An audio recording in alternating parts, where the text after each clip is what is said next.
Sunny raised his hands in surrender, backing up cautiously from Nephis. He spoke in a purposefully calm, measured tone.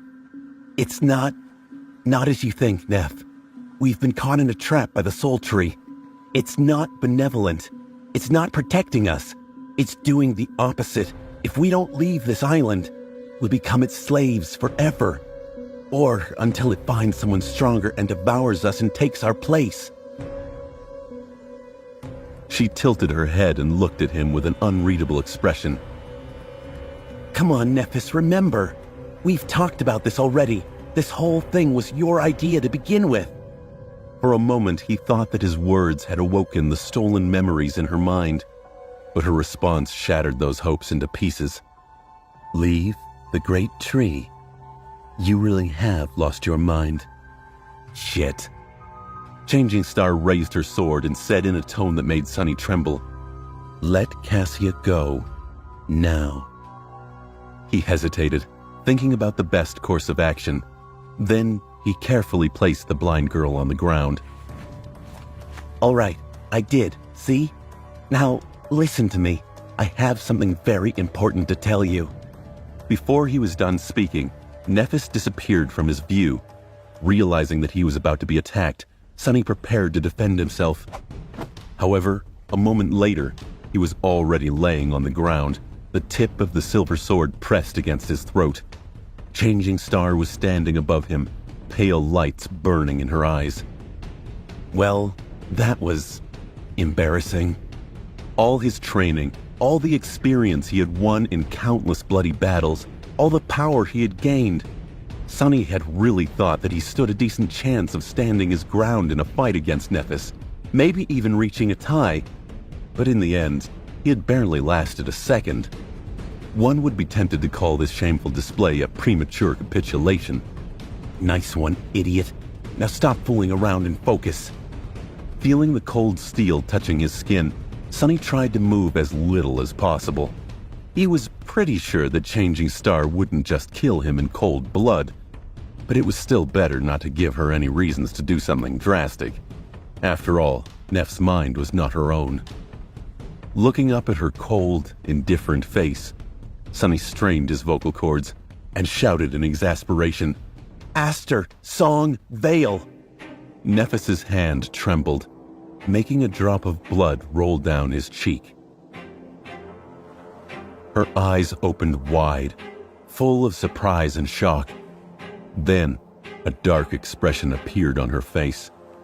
Pressing slightly on the sword, she took a step forward and pierced him with a burning gaze. When she spoke, her voice was trembling with suppressed emotions. How do you know those names? Who are you? Sunny blinked, equally as surprised by her reaction. He had thought that these weird words were just a part of some code to jog her memory awake, but as it turned out, they were not. Aster Song Veil? What the hell does it mean? What can make Nephis lose her cool? It has to be something important. Trying to stay as still as possible, he cautiously glanced at the blade of the sword and honestly answered, I didn't even know that these were names. It's just what you told me to tell you in case you forget what had to be done. You said, if I tell you this, you'll listen to me. Nephis stared at him, a shadow of doubt appearing on her face for a split second. It was gone almost instantly, replaced by grim determination. Gritting her teeth, she snarled, Which domain do you belong to? Sunny had no clue what she wanted him to say, so he just asked, What's a domain? She grinned, a maniacal glimmer appearing in her eyes. This was very unlike calm, composed Nephis. If Sunny didn't know better, he would think that a completely different person was standing in front of him, a person that was much more unpredictable and dangerous. Nephis spoke again. Don't pretend to... Suddenly she stumbled, then frowned. It seemed as though Sunny's question touched something in Changing Star's mind, causing a chain reaction. A few seconds passed, each turning her frown deeper. Slowly, the familiar poised calmness returned to her eyes. It didn't seem as though she had remembered everything, but, just as Nephis had promised, it seemed enough to make her listen to what Sonny had to say. He understood it from the fact that she had finally removed the tip of the sword from his throat. She even helped him stand up. Looking at Sonny with a strange expression, she then said, "I really told you those words." Rubbing his slightly cut neck, he simply nodded. Bloodweave was already busy repairing the damage to his skin. Nephis looked down, then closed her eyes for a few moments. When she opened them again, they were full of resolve. "What do I need to do?" Sonny really wanted to ask her about the meaning of the 3 mysterious names, but decided against it. That would have to be a question for another time. Right now, they had to hurry. "Ask Cassia to summon her staff, then get her into the boat." Dismissing her sword, Changing Star glanced at him for the last time and walked toward her friend. Somehow, Nephis had managed to talk Cassia into following her and boarding the ghastly vessel. She probably had to lie about a lot of things, but Sonny didn't want to ask, afraid that his flaw would ruin everything. Once the girls were inside the boat, he wrapped his tired body into the shadow and put his hands on the metal hull. Every part of his body seemed to hurt in its own unique way. His mind was utterly exhausted. "Come on, Sonny. One last push." With a crooked smile, he strained his muscles and pushed the boat toward black water. As the last light of dusk disappeared, submerging the world into absolute darkness, the boat built from the bones of a demon slipped from the ashen sand into the cold embrace of the dark sea. Following Sonny's instructions, Cassia aimed her staff and activated its enchantment, casting a strong gale to fill their modest sail. At first, the boat moved slowly, the mast creaking under pressure, but Changing Star's craftsmanship was meticulous and reliable.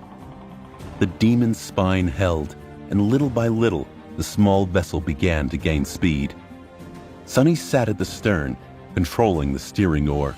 In front of them, an endless expanse of black water stretched to the horizon, hiding indescribable horrors in its depths. Behind them, the terrifying soul-devouring tree was slowly growing smaller. Sonny stared at it, feeling a deep sense of regret grip his heart. He wished that he was powerful enough to destroy it. Leaving just like that, without exacting revenge on the ancient monster, filled him with anger. Well, at least he left it a present. Back at the Ashen Barrow, a candle was burning in a small alcove of stones that protected its flame from wind. Near the candle, a tall pile of dry fallen leaves was towering over the alcove. It had taken Sonny a long time to gather that pile. He had scoured most of the island, hoping to make it as tall as possible. He had also mixed dry seaweed and the remaining fat of the carapace demon into the leaves. Sometime later, the small candle was nearing the end of its life. Most of the wax had already melted, turning it even smaller. Just as the flame was about to go out, it ignited the leaves. After a few seconds, a massive searing bonfire ignited in the middle of the island, illuminating the scarlet leaves of the evil tree. Almost instantly, the black waters surrounding the island surged with movement. Sonny was already too far away to see any of it. He didn't know if the creatures of the Dark Sea would be able to obliterate the Soul Devourer. He strongly doubted that the ancient fiend was that easy to destroy. However, with the carapace demon dead and the 3 humans meant to replace him gone, there was no one on the island to protect the gluttonous tree. Perhaps it would be seriously harmed at least. For now, it was the best he could do. Looking back in the direction of the Ashen Barrow, Sonny gritted his teeth and thought, "One day, I will become powerful enough to destroy that tree, these monsters, and anyone else who would dare stand in my way. One day, I will become powerful enough to never be afraid again of anyone or anything. Instead, they will all fear me." He didn't notice that, just as he was thinking these words, Cassia suddenly raised her head and turned in his direction. On her face, a dark expression appeared, soon erased by uncertainty and doubt.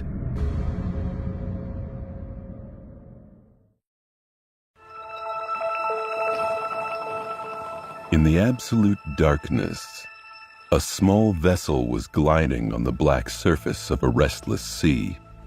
Its mast, made of a demon's spine, was straining under the assault of the winds. In the eerie silence of this vast and lightless void, the swift boat cut through the waves like a blade. No sounds could be heard, except for the creaking of bones and the crashing of water against its polished metal hull. Sonny sat at the oar, steering the carapace vessel. He was guiding them west. With no moon or stars to show them the path, it was hard to keep the boat on course.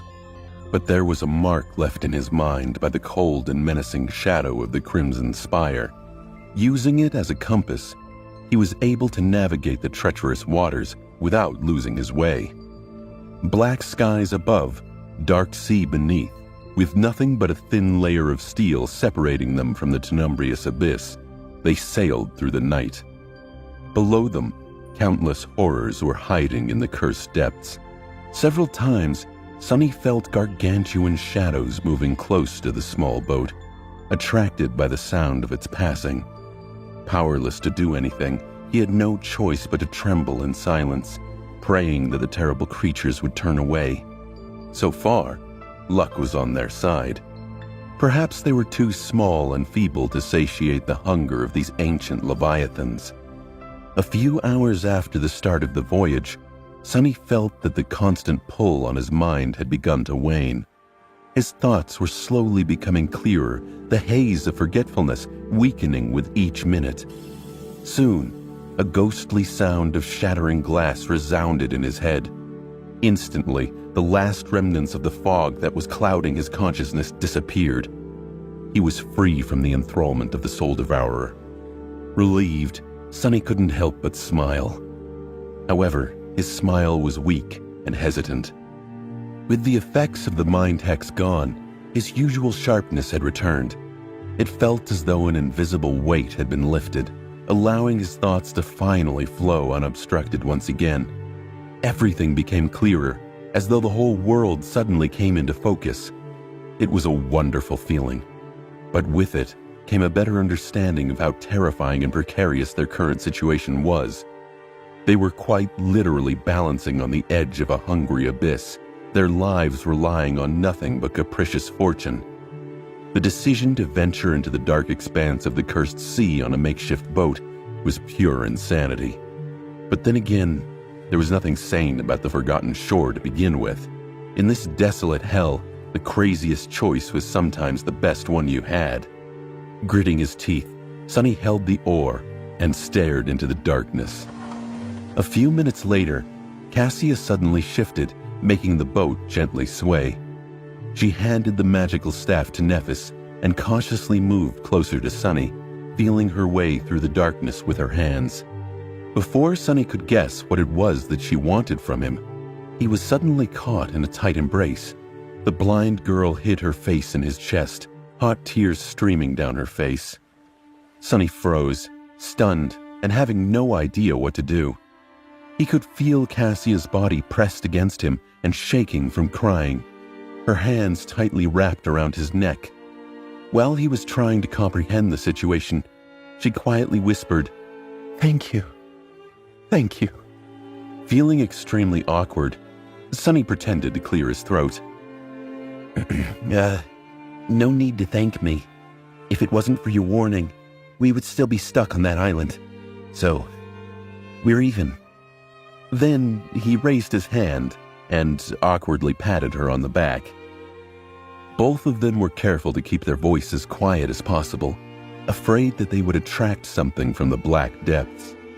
Cassia silently cried for several minutes, then finally let go of him. Wiping her face, she pulled her body away and whispered, "I'm sorry." Her voice sounded a bit strange. Confused, Sonny raised his eyebrows. "What is she apologizing for? It wasn't her. She has to know that."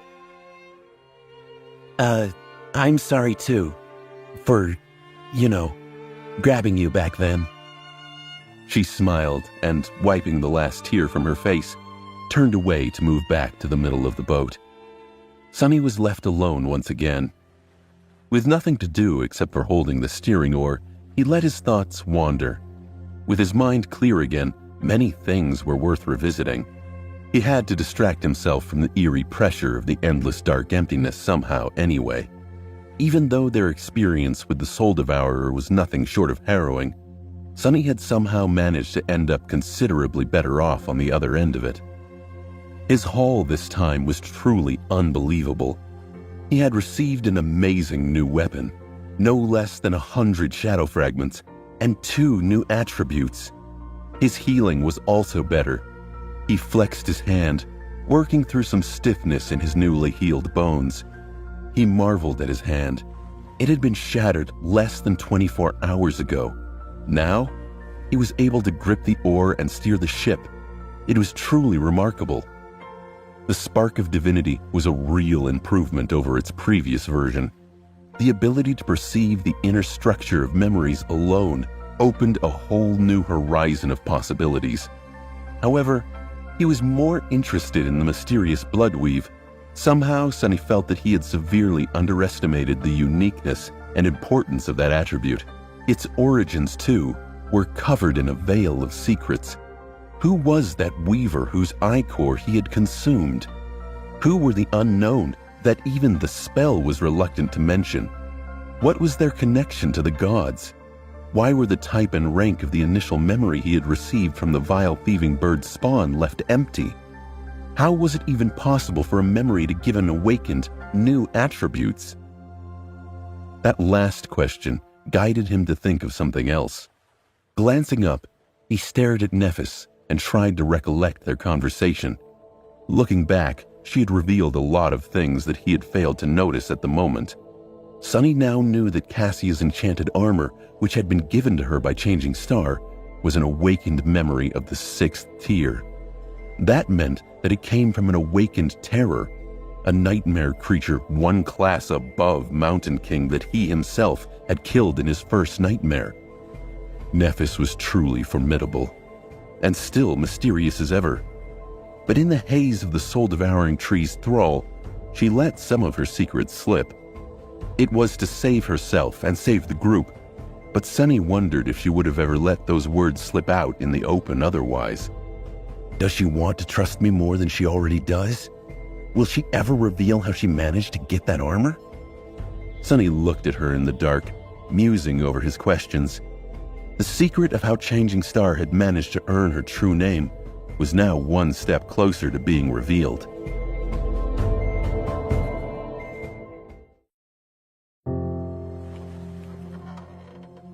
Sonny watched Nephis, thoughts swirling through his head about what secrets she could be keeping. Apparently, as far as accomplishing the impossible went, Nephis had outdone even Sonny. An aspirant triumphing over an awakened tyrant was already unbelievable enough, but killing an awakened terror gave the word unbelievable a whole new meaning. No wonder her aspect ability is so versatile. Now, he was almost sure that Changing Star's aspect was of the divine rank, just like his. That would explain why she was able to both heal and destroy with her strange and formidable powers, a combination as rare as his own shadow control, and with its power came an excruciating flaw. What's the probability of 2 sleepers with divine aspects ending up so close to each other in the dream realm? Close to 0. It seemed like the unpredictable, fated attribute had twisted the strings of fate once again. Sonny felt shivers running down his spine. His innate attribute was capable of bringing both terrible curses and incredible blessings. At first glance, their meeting with Nephis seemed like the latter. But if it was truly the result of fated manipulating destiny, it could turn out to be the worst of calamities in the end. After all, one of the possible meanings of her true name was Star of Ruin. The fear he had felt in that short moment before crossing swords with Nephis was still fresh in Sonny's mind. And there were other things that she had revealed too. She knew something about the drop of ichor, being that she had called it a lineage memory, without batting an eye. That suggested that Nephis knew much more about the spell than Sunny and the rest of the public did. It seemed as though there were secrets in the upper echelons of Awakened that they didn't want anyone else to know. The 3 mysterious names she had told him might have been another of those secrets, and that last word she used, asking which domain he belonged to. What were these domains? So many questions. Sunny spent many hours pondering them, as well as going over all the information about the forgotten shore he had gathered. The carapace boat flew over the dark water, drawing closer and closer to the western horizon. Soon, he felt that the night was already drawing its last breaths. The light of hope ignited in Sunny's heart. However, this was when their luck had finally run out. The disaster came unexpectedly, violently, throwing them into a void of confusion. This time, Sunny had not felt anything approaching the boat. The danger simply appeared out of nowhere, leaving him no time to react. 1 second, the black waters were calm and clear. The next, they were boiling with movement, grotesque tentacles rising from them and wrapping themselves around the hull of the boat. Sunny tried to jump to his feet, but at that moment, the whole vessel was violently jerked to the side. Falling, he heard the moans of metal being bent and torn apart. Then, salty water filled his mouth. Rising, he caught a glimpse of Nephis standing at the bow of the boat, her silver sword lashing at the approaching tentacle. However, blinded by darkness, she failed to notice a different threat. Another tentacle twisted and coiled around her body. Then, without even a scream, she was gone, dragged into the dark depths, with no hope of return. All that remained was a long blade stuck helplessly in the bulbous flesh of the massive tentacle. Sunny's eyes widened in disbelief. No, this can't be happening. The hull of the carapace vessel was then crushed and torn into pieces, throwing him into the cold black water. For a moment, Sunny was stunned by the cold. Then, wrapping the shadow around his body, he swam up, trying to reach the surface. Soon, he succeeded and spun, trying to see something, anything to give him hope. But there was nothing around, only undulating waves and twisting tentacles. Except for, far in the distance, Sunny noticed an unclear shape rising above the water. He strained his eyes, trying to discern its nature. Then his heart skipped a beat. A few 100 feet away, a giant stone hand towered above the surface of the sea. Its palm opened as though trying to embrace the sky. It was slender and delicate, carved by the unknown sculptor with an almost inhuman skill. If Sunny didn't know better, he would have thought that the hand belonged to a living, breathing being. But all of this didn't matter right now. All that mattered was that he had a chance to survive. Straining every muscle in his body, Sunny dodged a twisting tentacle and swam toward the hand, moving as fast as he could. But then, he suddenly stopped and looked back. Misshapen pieces of metal and bone, all that remained of their boat, were floating on the surface of the dark sea. He had seen Neph being pulled under the water by the tentacle of the unknown creature, but Cassia, clad in her enchanted attention-repelling tunic, had a chance to escape. He couldn't just leave without at least trying to find her. Or can I? A dark thought appeared in Sunny's mind. After all, his own survival was the only thing that really mattered. Everything else was just a distraction. Why don't you think about yourself for a second?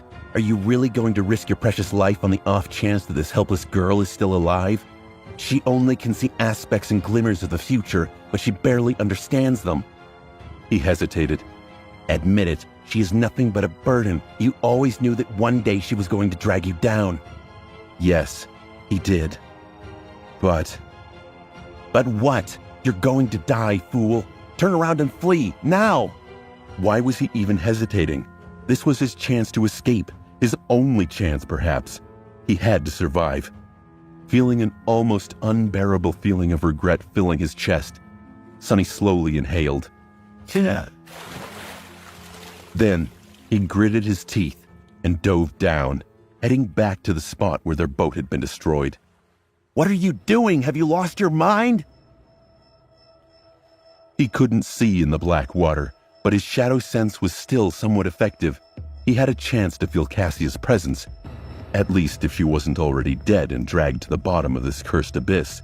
You fool! How is she worth it? Why are you doing this?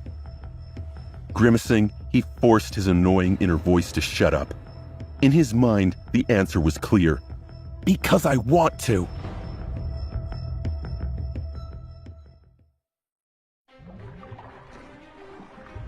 Because he wanted to. For once, Sonny's heart wasn't full of fear and despair. Instead, it was filled with defiant indignation. He was tired of being under the pressure of the world, furtively clutching to the tiniest glimmers of hope, always afraid, always willing to do anything, abandon anything, just to survive for another day. It wasn't enough anymore. He wanted to make the world bend to his wishes instead. He wanted to live like a human being instead of an animal. He was tired of only fighting for himself. He wanted more. In these past months, Sonny had changed without even noticing. Somehow, he had grown unsatisfied with his previous way of life, one where his sole goal of survival at all costs overshadowed everything else. Whether he lived or died had always been the only thing that mattered. But now, how he lived mattered more. What was the point of having no master if he lived like a slave? Gritting his teeth, Sonny dove into the dark abyss. The cold water embraced him like a burial shroud. He couldn't see in this cursed blackness, relying only on his shadow sense for guidance. Salt seeped into the bite marks on his hands and the cut on his neck, making them burn. Not paying the agony any attention, Sonny used his considerable strength to propel himself deeper and deeper into the darkness. He could feel the giant tentacles moving in the water around him, pulling the pieces of the carapace boat into the gargantuan maw that was hiding somewhere far below. Once or twice, he had to desperately twist his body to avoid being touched by one of them. But still, no sign of Cassia. His lungs were starting to burn. Sonny dove deeper. At this depth, the water pressure was starting to affect his movements, making each stroke feel heavier. Even with his body enhanced by the shadow, there was a limit to how much it could withstand. Sonny suspected that without the blood weave, he would have suffocated a long time ago. What's worse, he felt as though he was getting closer and closer to the actual body of the unknown horror that had destroyed their vessel. He still couldn't sense its massive shape, but judging by the girth of the tentacles that surrounded him, the monster couldn't have been far. And then, Sonny finally noticed something. A short distance away from him, a small shadow was struggling against a much larger and ferocious one. Cassia! Gathering all his strength, Sonny swam toward the blind girl with as much speed as he could muster.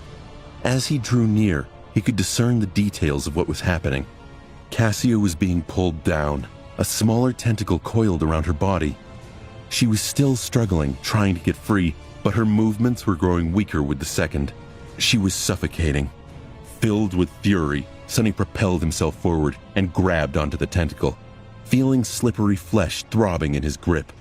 If he had any choice, he would have avoided touching that thing at all costs. But fighting underwater was tricky. If he wanted to deliver any sort of a powerful blow, he had to find some form of support first. Summoning the Midnight Shard, Sonny strained every muscle in his body and slashed across the tentacle, right below the point where it was coiled around Cassia's lower torso. He knew that he wouldn't be able to do any serious harm with that strike, which was slowed down to a crawl by the burdensome resistance of the black water. However, his amazing sword was still sharp enough to cut into the fleshy tentacle, causing a cloud of dark blood to gush out of the wound. The tentacle furiously twitched and shot sideways, as though trying to shake the attacker off. Flying through the darkness, Sonny held on for dear life and moved his blade upward, slicing the spongy flesh apart. He never hoped to chop the tentacle off with one strike. No amount of strength would have allowed that to happen. Luckily, swords were able to pierce, slash, and cut. Pushing the blade, Sonny cut deep into the tentacle. When the sword's pommel was about to touch the wound, he changed his grip and pulled the tachi down. Monster's flesh spread apart under the razor-sharp blade, barely offering any resistance. A torrent of blood surged out, and with the last push, the tentacle was completely severed. Sonny was finally able to turn his attention to Cassia to see how she was doing. What he sensed made him scowl. The blind girl was barely conscious. He needed to get her to the surface as fast as possible. Pushing away the twitching remains of the tentacle, Sonny dismissed his sword and grabbed Cassia across the torso, feeling how cold her skin was through the thin fabric of her tunic. Weakly, she tried to resist, not realizing that it was him and not the monster. Pressing the blind girl to his chest, Sonny turned his head up and felt a wave of desperation crashing against the walls of his mind. His lungs were in agony, no air whatsoever left in them. His body was slowly losing its strength, full of terrible pain and thirsting for a breath of fresh air with maddening intensity. Even if he could see anything, at this point, his vision would have begun to darken. And they were so far away from the surface. What's worse, the horror of the depths was now alerted to their location. Countless tentacles were already moving, surrounding them in an impenetrable barrier of flesh. A second or two later, they would be crushed to death in the devastating embrace of the sea monster. Sonny didn't know how to save them. But he wasn't going to give up, no matter what. Making an arduous stroke with his one free hand, he held tightly onto Cassia and swam up. The tentacles were approaching, blocking all paths of escape.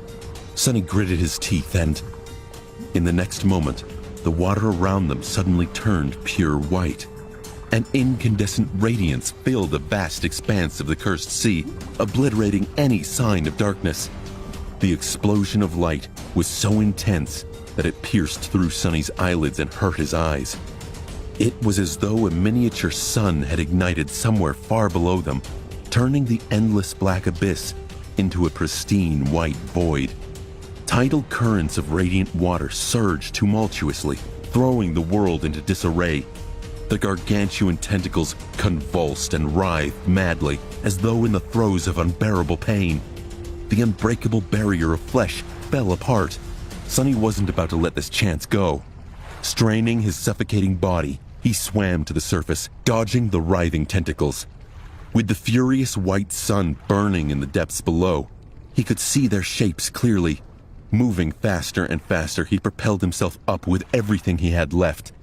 Sonny knew that surfacing that fast was dangerous, but there was no other choice. Both Cassia and himself did not have a lot of life left in them. They needed air. Although it seemed like an eternity, the white radiance began to dim just a few moments later. But it didn't matter. Sonny was already past the barrier of tentacles, swimming up with desperate speed. He was afraid that they wouldn't make it. His consciousness was already beginning to wane, slowly slipping into the cold clutches of empty nothingness. Even knowing that there was nothing but water around, he was still overwhelmed by the suicidal desire to open his mouth and inhale as deeply as he could. His muscles were spasming, devoid of oxygen for too long. And then, finally... Sonny's head broke the surface. Blinded by pain, he drew in a gasping breath and coughed uncontrollably. Held tightly in his arms, Cassia was doing the same. Her chest was ruggedly moving up and down, sucking in the sweet ambrosia of air. Sonny never knew how precious it was before, not even while being slowly poisoned by the harmful polluted air of the outskirts. They made it. Trying to compose himself, Sonny looked around. The last remnants of the white radiance were long gone, erased as if they had never existed. The world was once again consumed by absolute darkness. However, far away in the east, the first light of dawn was about to shine from beyond the horizon. Catching a glimpse of the giant stone hand, Sonny gripped Cassia's shoulders and swam in that direction.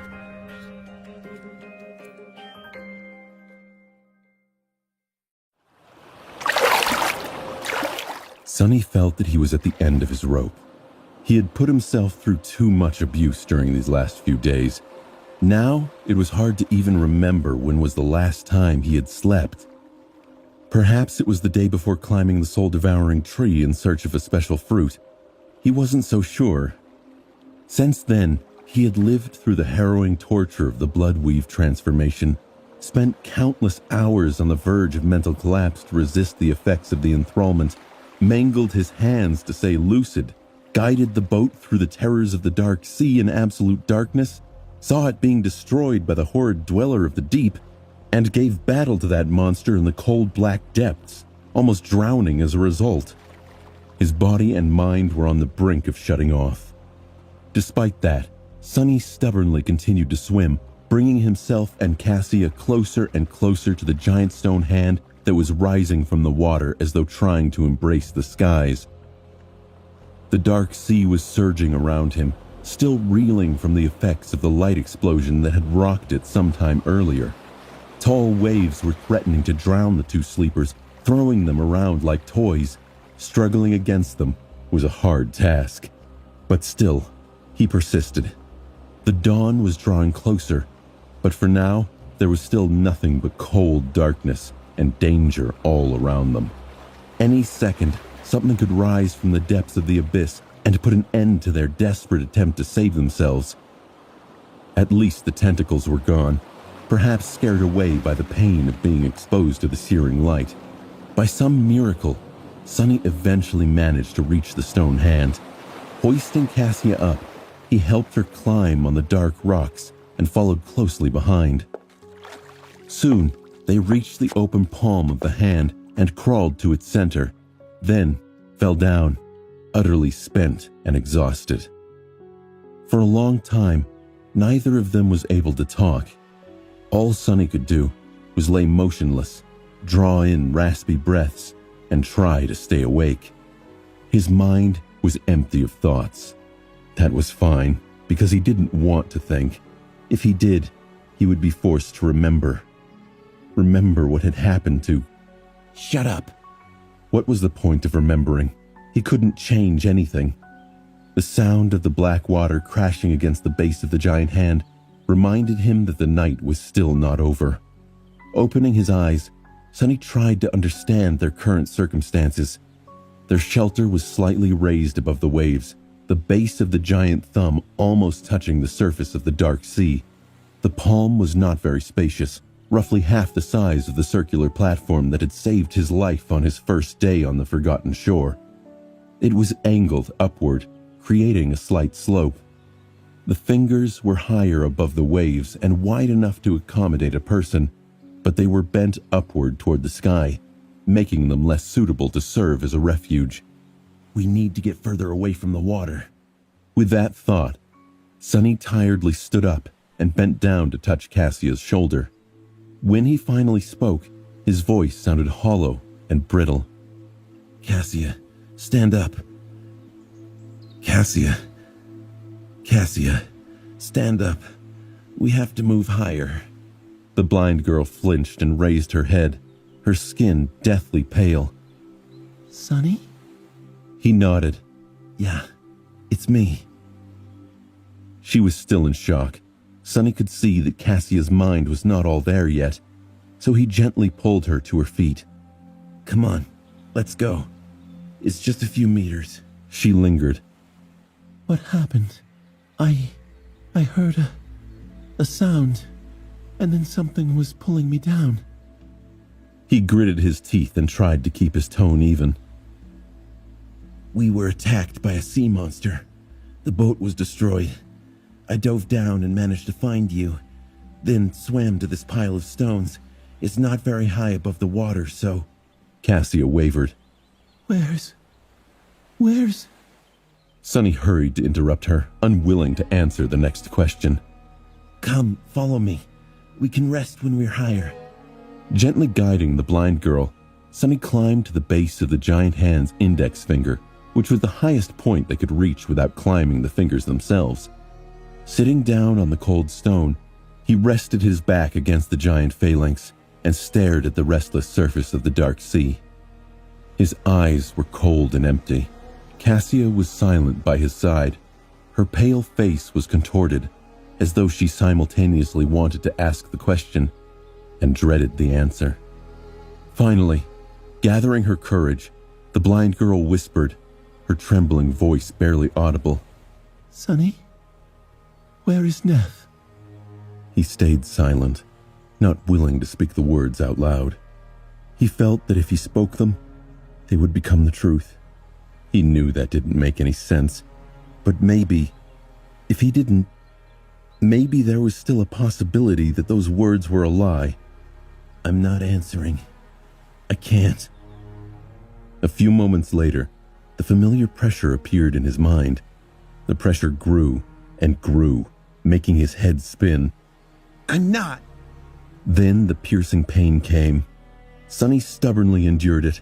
He lasted for much longer than he had ever done before, keeping his mouth shut until hot tears rolled from his eyes, his whole body shaking from the terrible suffering.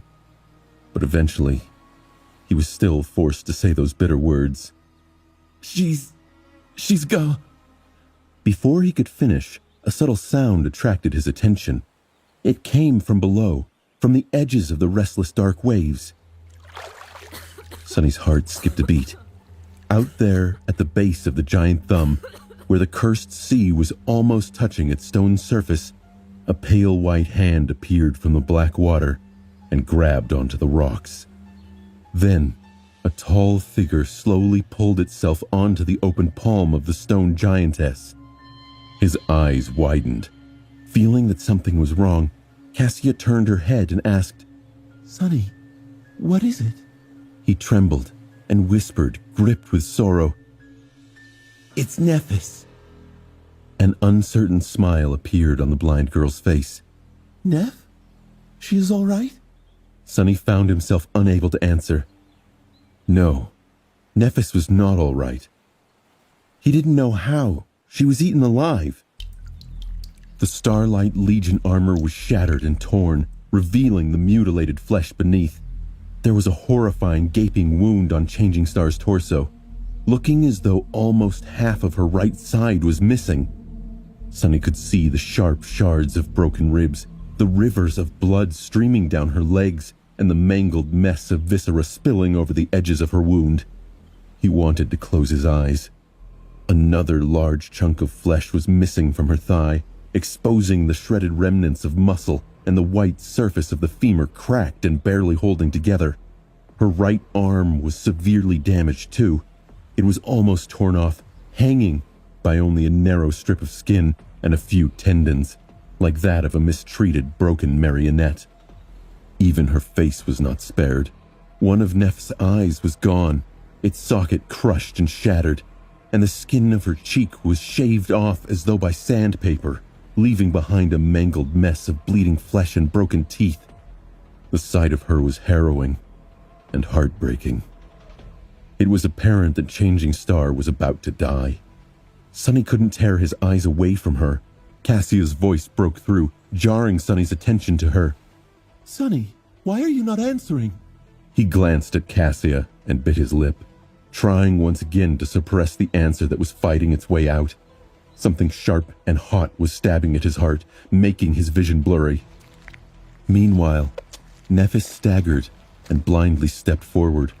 Her legs buckled, and she heavily fell to her knees, splattering blood all over the cold surface of the stone. A terrible moan escaped from her lips as her cracked femur finally shattered, bone piercing through muscle and skin. Sonny felt as though he was thrown into his worst nightmare. He wanted to scream, but his voice was gone. A deep, almost physical pain was tearing him from inside. He didn't want to be here. He didn't want to see this. And yet, he couldn't look away. That's why he noticed instantly, when two white flames ignited in Neff's eyes, the radiance growing brighter and brighter, spilling from her eyes, her mouth, and the gaping wounds in her body. It was as though there was a flaming star burning in the place where her heart should have been. As though she was nothing but a white flame hidden behind a thin layer of human skin. The incandescent radiance filled Changing Star's blood, turning it into streams of liquid white fire. As Sunny watched, frozen in place with his eyes opened wide, that fire began to melt and reshape her flesh. Slowly, her muscles repaired herself, her organs returned to their places, and her bones reassembled themselves from the shards. Where there was nothing to replace a missing part, the fire took its shape and solidified. With a terrible scream, Nephis grasped her almost severed arm and tore it away. Then pressed it to the stump that was bleeding with white flame. Soon, the mangled halves melted together, becoming whole again. Shocked, he saw every terrible wound on her body heal, washed in the purifying fire. Soon, there was nothing but pristine white skin showing through the wide gaps in the shattered armor. Nephis raised her head, looking at them, but not seeing anything. There was no recognition in her gaze, all understanding destroyed by the cruel crucible of the sacred fire. Then, the last daughter of the immortal Flame Clan closed her eyes and fell to the ground, losing consciousness. Sunny looked around helplessly. Nephis had healed herself in the most gruesome and painful fashion, but he wasn't sure if that would be enough. Would the tides continue to rise and rob them of their shelter? Was the beast in the depths scared off, or angry for revenge? Only time would tell, and Sunny didn't feel optimistic. Sunny, Cassia, and Nephis had ventured into the cursed sea on a boat made of a demon's bones. The journey had been arduous, and they nearly perished. After an eternity spent in the cold embrace of darkness, the endless night of their escape was finally dawning its last breaths. Sunny shifted and turned to the east, where a ghostly line of pale lilac appeared over the horizon. Trembling, he licked his lips. His voice was barely a raspy whisper as he spoke. Cassia, it's morning." A new dawn was ready to bathe the desolate hell of the Forgotten Shore in warm sunlight. Day meant one thing in the Forgotten Shore. The tides receded, which meant they had survived. They had crossed the vast and cruel sea and lived to see another day. A smile crested Sunny's face. "We did it." After he uttered these words, the last remnant of strength that had kept Sunny going disappeared, and he slumped on the stone, his chest rising heavily and then falling. Sunny and Cassia were holding each other for warmth, while Nephis was laying in the center of the stone palm, unconscious. Visible through the gaps in the shattered armor, her ivory skin was pale and listless. In their perilous journey, the trio had escaped the clutches of the Soul Tree, sailed through the cursed darkness, and even lived through a battle with the horrifying Dweller of the Depths. Sunny couldn't quite believe that they had managed to pull off their daring escape. From the moment he had learned about the enthrallment hex put on their minds by the ancient fiend, he felt that the chances of ever saving themselves from the gluttonous evil tree were slim to none. Perhaps because it had taken away his most dangerous and tested weapon, his mind. And yet, somehow, they had succeeded. Utterly exhausted, Sunny closed his eyes and listened to the dark sea as it retreated to hide from the coming sun. Without even noticing it, he slipped into the embrace of sleep. When he woke, the sun was already high in the sky. Sunny expected to feel crippled now that adrenaline had left his battered body, but to his surprise, he wasn't in even half as much pain as he had anticipated. Blood weave was truly a miraculous attribute to have for someone as prone to disasters as he was. Even his broken finger wasn't hurting that much anymore. Sunny still had to groan. "Ugh." While sitting up, though, Cassia was sleeping by his side, as drained by the events of the previous night as he was, perhaps even more so. Her delicate face seemed vulnerable and pale, twisted in an anxious frown. Sunny sighed. Nephis had yet to regain her senses. She lay still and motionless, her face drained of all color. Only the sound of her breathing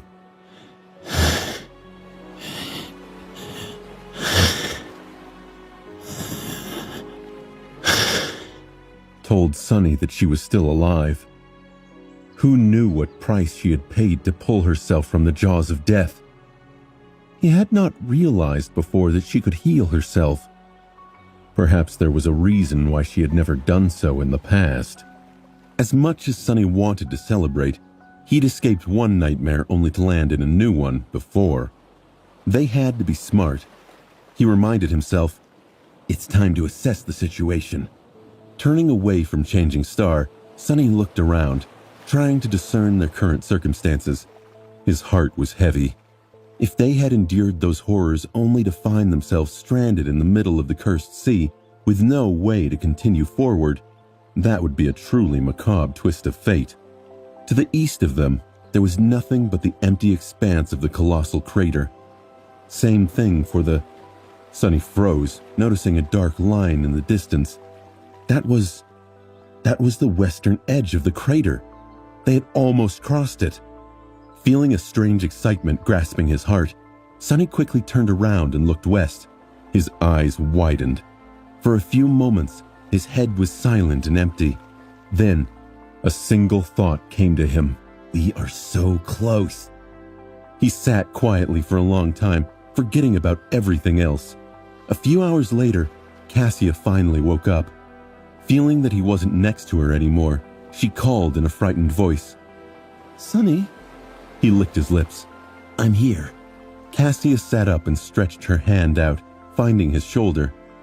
Why do you sound so strange? Sunny blinked, then slowly turned his head to look at the blind girl. A tentative smile found its way onto his face. Cassia, we found it. We have found that city you saw. Sunny's salvation was finally in sight.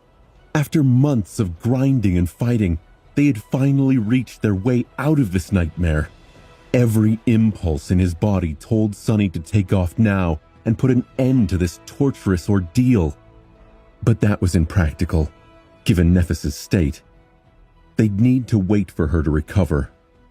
He'd endured the Forgotten Shore for this long. Surely he could survive a little longer. In the end, Nephis had remained unconscious for 2 whole days, and those days were pure torture for Sunny. There was nothing for him to do but sit and stare out at the city on the coast, while it taunted him with its proximity. The days on the stone hand were cold. The nights were colder. There was no way to make a fire. Sunny tried to distract himself by talking to Cassia, but it was all but impossible to ignore the looming shoreline. Now and then, Sunny's eyes would fall to Nephis, and he'd remember Cassia's vision. The seer had seen Sunny and Cassia arrive at the castle alone. Was this why? Was Nephis going to die inches from the finish line? Would Sunny and Cassia tire of waiting for her recovery? Sunny shook off the thought. Luckily, on the 3rd day of waiting, Changing Star had finally come back to her senses. At the time, he was sitting on top of the giant hand's index finger, staring west with a warm, excited feeling in his heart. Getting to the city meant finding a gateway and going back home. Sunny couldn't wait to return to the real world. He didn't even care about becoming an awakened and the corresponding leap in power and status. All he cared about was a soft bed, mountains of delicious food, and limitless hot showers. Sunny lowered his head and glanced at Nephis, trying to determine if there was anything wrong with her. In movies, a character is bound to suffer from something like amnesia right before things are about to take a turn for the better. But Changing Star seemed fine. She was still the same Neph he had known, tall, firm, and strangely distant, as though there was an invisible barrier separating her from the rest of the world. When the gaze of her striking gray eyes fell on him, Sunny felt his heart beating a little faster. He smiled. Nephis frowned and lowered her head. She spoke in her usual flat tone. "Why are you smiling?" Realizing that he was grinning from ear to ear like a fool, Sunny blinked, then tried to shrug with false indifference. His brain was on red alert, screaming at him internally. Abort! Abort! Divert her attention! He forced his voice to be calm and said, Look behind you. The sight of what lay in the west was one of the reasons for his good mood, so his flaw allowed him to withhold some details. Neff stared at him for a few moments, then sighed and turned around. Behind her, a tall city wall built of gray polished stone towered above the slopes of the colossal crater. That wall was a sign that all their suffering was not in vain, and that all their dreams were about to come true. It was clear to him that Nephis immediately realized the importance of their position. She forced herself to her feet, a pained groan escaping her lips. Oh. A smile crested her normally stoic face. A hint of excitement crept into her voice. What are we waiting here for? Let's get to that gateway. 3 days after Nephis, Sunny, and Cassia arrived at the giant stone hand, Nephis had finally come back to her senses. The group prepared to strike out from their makeshift base.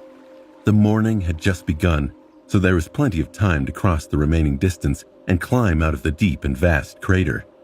If all went as planned, they would meet the next sunset on top of the tall wall of the mysterious city. Of course, numerous things could go wrong between now and then, but for some reason, Sunny felt optimistic. This was a rare moment for his cynical, paranoid heart. Sunny and Nephis took turns climbing down a few dozen meters and lowering Cassia to one another with the help of the golden rope. However, they had grown considerably stronger since the last time they had to do it. Sunny remembered how tiresome it was to descend from the giant knight's statue in that way, and chuckled. Now, he felt as though he could do it 3 times in a row, and considerably faster, too. Even though he had spent the last few days in an endless nightmare and brought his body to the point where it was about to shut down, now, nothing but resilient strength was filling his muscles. The 2 months that they had spent in the perilous hell of the Crimson Labyrinth, constantly fighting for their lives and slaying monsters that no sleeper should ever face, one after another, had made all 3 of them much more powerful. Sunny doubted that a lot of Awakened had ever gone through this ruthless of an initiation and lived to tell the tale. Once he returned to the real world, he would most likely be considered one of the elite representatives of the current generation. The idea gave Sunny pause. He thought to himself, That might actually be a problem. The last thing I want is to attract too many questions. With my flaw, that could spell big trouble. Well, he could always blame everything on Nephis. She was already close to being a mythical figure, the last daughter of the legendary Immortal Flame line, one of the few Awakened in history who had managed to receive a true name in the first nightmare, the top student in her batch of sleepers in the academy, and so on. People would easily believe that a prodigy like her had been able, and willing, to carry 2 pathetic weaklings on her back all the way to the gateway. Sunny just had to choose his words carefully when describing the events leading up to their triumphant return. Luckily, in that regard, he was a master. Entertaining himself with such thoughts, he didn't even notice the flow of time. Soon, they were already approaching the edge of the crater. Nephis looked back at Sunny. Stay vigilant. She didn't have to remind him. Sunny knew that the last stretch was often the most dangerous, mostly because it was natural for people to allow themselves to relax in these moments, falsely believing that the worst was already behind them. Numerous Awakened perished tragically with their goal already in sight. He wasn't planning on becoming one of them. Nephis jumped over the edge of the crater, her feet landing in the soft black mud. Sunny carefully lowered Cassia down, watching as Nephis helped her step out of the rope loop and eased her down to the ground. Sunny hit the ground in a nimble roll, immediately jumped to his feet, and outstretched one hand, ready to summon the Midnight Shard at a moment's notice. However, nothing was trying to kill them. Sunny and Nephis exchanged tense looks, then slowly walked forward. With each minute, the distant gray wall of the castle was growing closer. At some point, Sunny gestured for Changing Star to stop and turned around. curious to take a look at the statue whose hand had saved them from drowning in the dark depths of the cursed sea. Out there on the slope of the colossal crater, slightly tilted to the side, a giant statue of a slender woman dressed in a light flowing robe towered over the black mud. She was lovely and graceful, with a slim waist and delicate arms outstretched to the skies, as though trying to embrace them. At least that was how she had looked once a long time ago. Now one of the arms was broken off, with only its shoulder remaining in place. Luckily, the other one was still there, and had served as a safe haven for the three sleepers in their moment of desperate need. Just as Sunny expected, there were 7 shining stars carved into the stone surface of her robe, just like Cassia's vision had suggested. What piqued Sunny's curiosity the most, though, was the fact that just like the giant knight, the graceful woman seemed to be missing her head. Once again, Sunny wondered if these stone titans were created without faces to begin with, or if something had beheaded them much later in a fit of destructive rage. The words of Cassia's prophecy lingered in the back of Sunny's mind. 7 severed heads, guarding 7 seals. What did it mean? It was all so frustratingly obvious yet impossible to discern. The mystery of that vision was nothing short of tantalizing. However, it seemed as though it was destined to remain unsolved.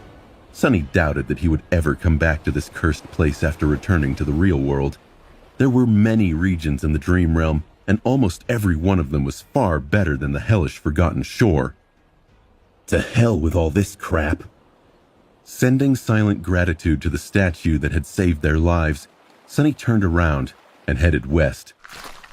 As they approached the section of the slope that was nearly vertical, something dangerous happened. Just as Sunny was about to step on a wide stone buried in the mud, the stone shifted and rolled to the side. A terrible roar resounded across the vast emptiness of the colossal crater, making Sunny shiver in fright. Fearing that something was crawling from under the soil, Sunny jumped back and summoned his sword. To his side, Nephis was doing the same, while Cassia swiftly stepped back to not be in the way. However, nothing was moving in the mud. No giant beast rose from it to feast on their flesh. No horrifying abomination had extended its limbs to pull them underground into its maw. Then, what made that terrible roar? Just as Sunny was trying to understand what was happening, a sharp pain suddenly pierced his leg. Looking down, he saw the damn stone was chomping on his shin. This is exactly what he was afraid of, exactly what he said he wouldn't do. He let his guard down inches from safety, and now a searing pain shot up his leg. Sunny needed to act fast. He shook his leg, but the stone creature couldn't be knocked away so easily.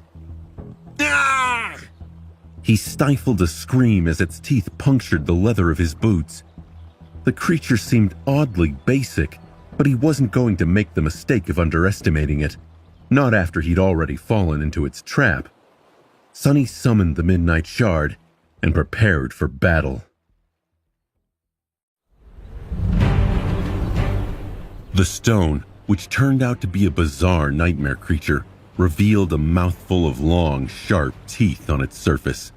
It awkwardly rolled a couple of times to reach Sunny and then tried to dig its fangs into his soft flesh. It might have bitten Sunny's leg clean off, but luckily, the leather boot of the puppeteer's shroud turned out to be too tough for the stone's jaws, so it was just munching on the leather in powerless resentment. The situation was painful, but not at all dangerous. Sunny stared at the stone, then raised his head and glanced at Nephis in bewilderment. Her expression was as indifferent as always, but after all the time that they'd spent together, he was able to recognize a similar kind of amusement written clearly on her face. Sunny strained his muscles, raised the trap leg into the air, and shook it a couple of times, trying to send the stupid stone flying. However, the weird monster was really stubborn. With another tremendous roar, it doubled its attempts to gnaw on Sunny's shin, its stone teeth on the verge of shattering from all the pressure exerted on them. Sunny frowned and thought, "What a pathetic thing. The only hope of killing me it has is if I die from annoyance. How could a nightmare creature like this even exist? I guess there are losers even among their kind, huh? Shaking his head, Sonny allowed the shadow to wrap itself around the midnight shard and brought the tip of the blade down on the hungry stone with all the strength he had. The blade was met with some resistance, but managed to pierce and shatter the monster's stone body in the end. The bizarre creature died while still trying to take a bite out of Sonny, defiant till the very end. As the shattered remains of the stone fell into the mud, the voice of the spell boomed. "You have slain an awakened monster, Rolling Stone. Your shadow grows stronger." Nephis noticed the strange expression on Sonny's face. "What's wrong?" He looked at her and blinked a couple of times. I just received a memory." Changing Star raised her eyebrow. "That is great. What type of memory?" Sonny scratched his head. According to the memory descriptions, it's just an ordinary rock." The two waited a moment and then burst out laughing.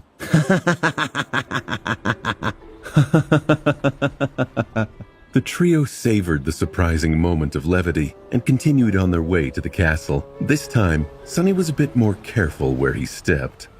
Soon, they were standing beneath the impregnable stone walls of the mysterious city. Behind them, the great chasm of the vast crater stretched to the horizon. Somewhere ahead, the lone human citadel in this loathsome region of the dream realm awaited. It promised to deliver them from this dark place and bring them home. Sonny really couldn't wait to be finally done with this nightmare. The city wall was built from massive slabs of gray granite, still wet from the cold touch of the cursed sea.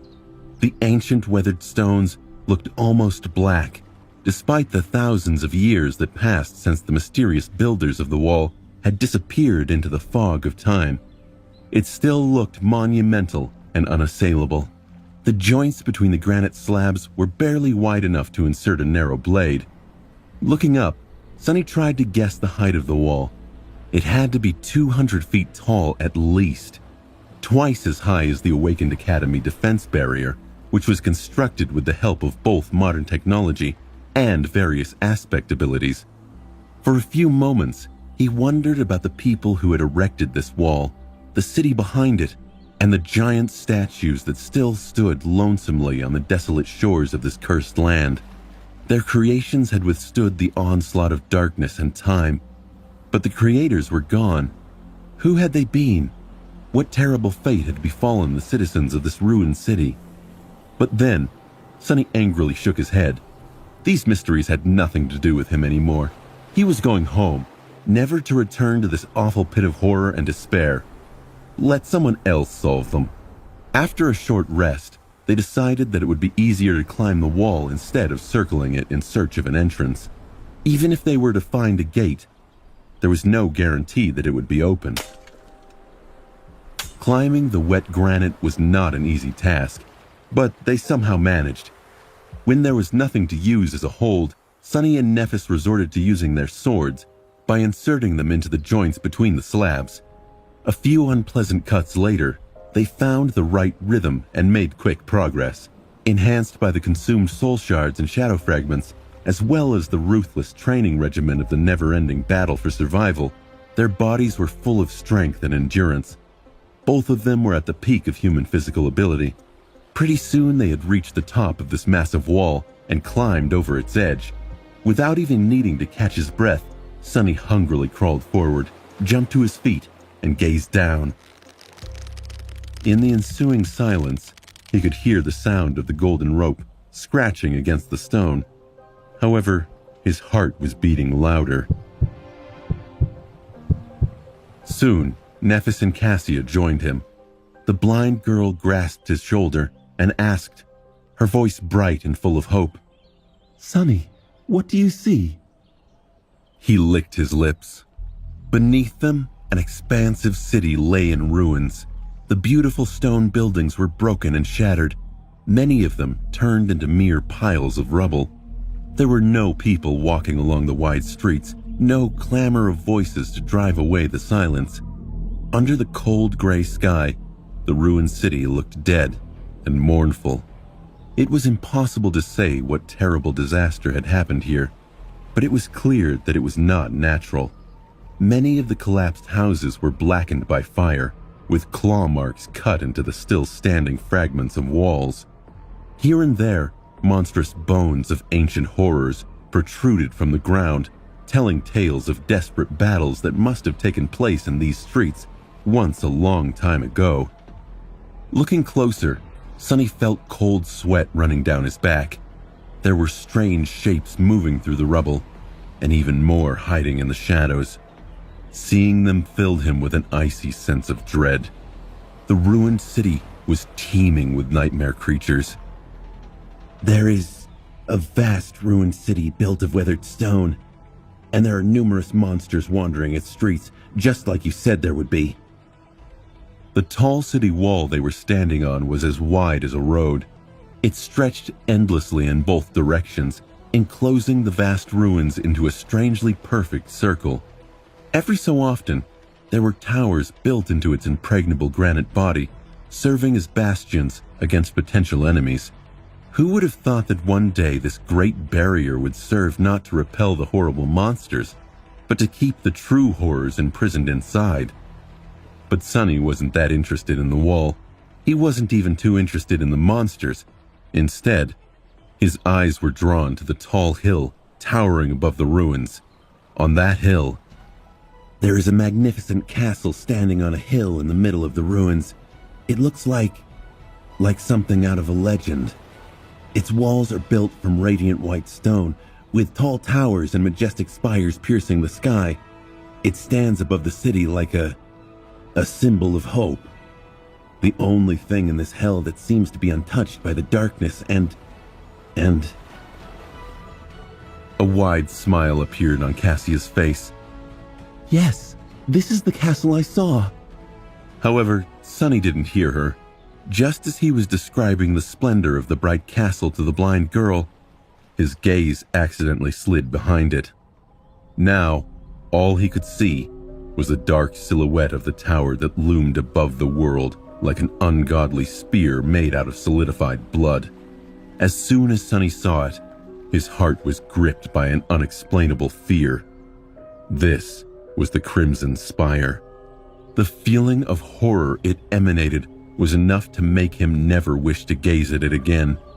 And yet, he wasn't able to look away. By his side, Nephis was staring at it too, her thoughts a mystery. There was a tense, dark expression on her face. After a few seconds had passed, Changing Star was finally able to compose herself and turned away. Looking in the direction of the castle, she frowned. The final stretch of the way to the Citadel might be extremely dangerous. We'll have to be careful and pay attention to everything around us. She walked along the wall, and first, we need to find a safe way down from here. Sonny nodded, realizing in his heart that they may be moving out of the frying pan and into the fire.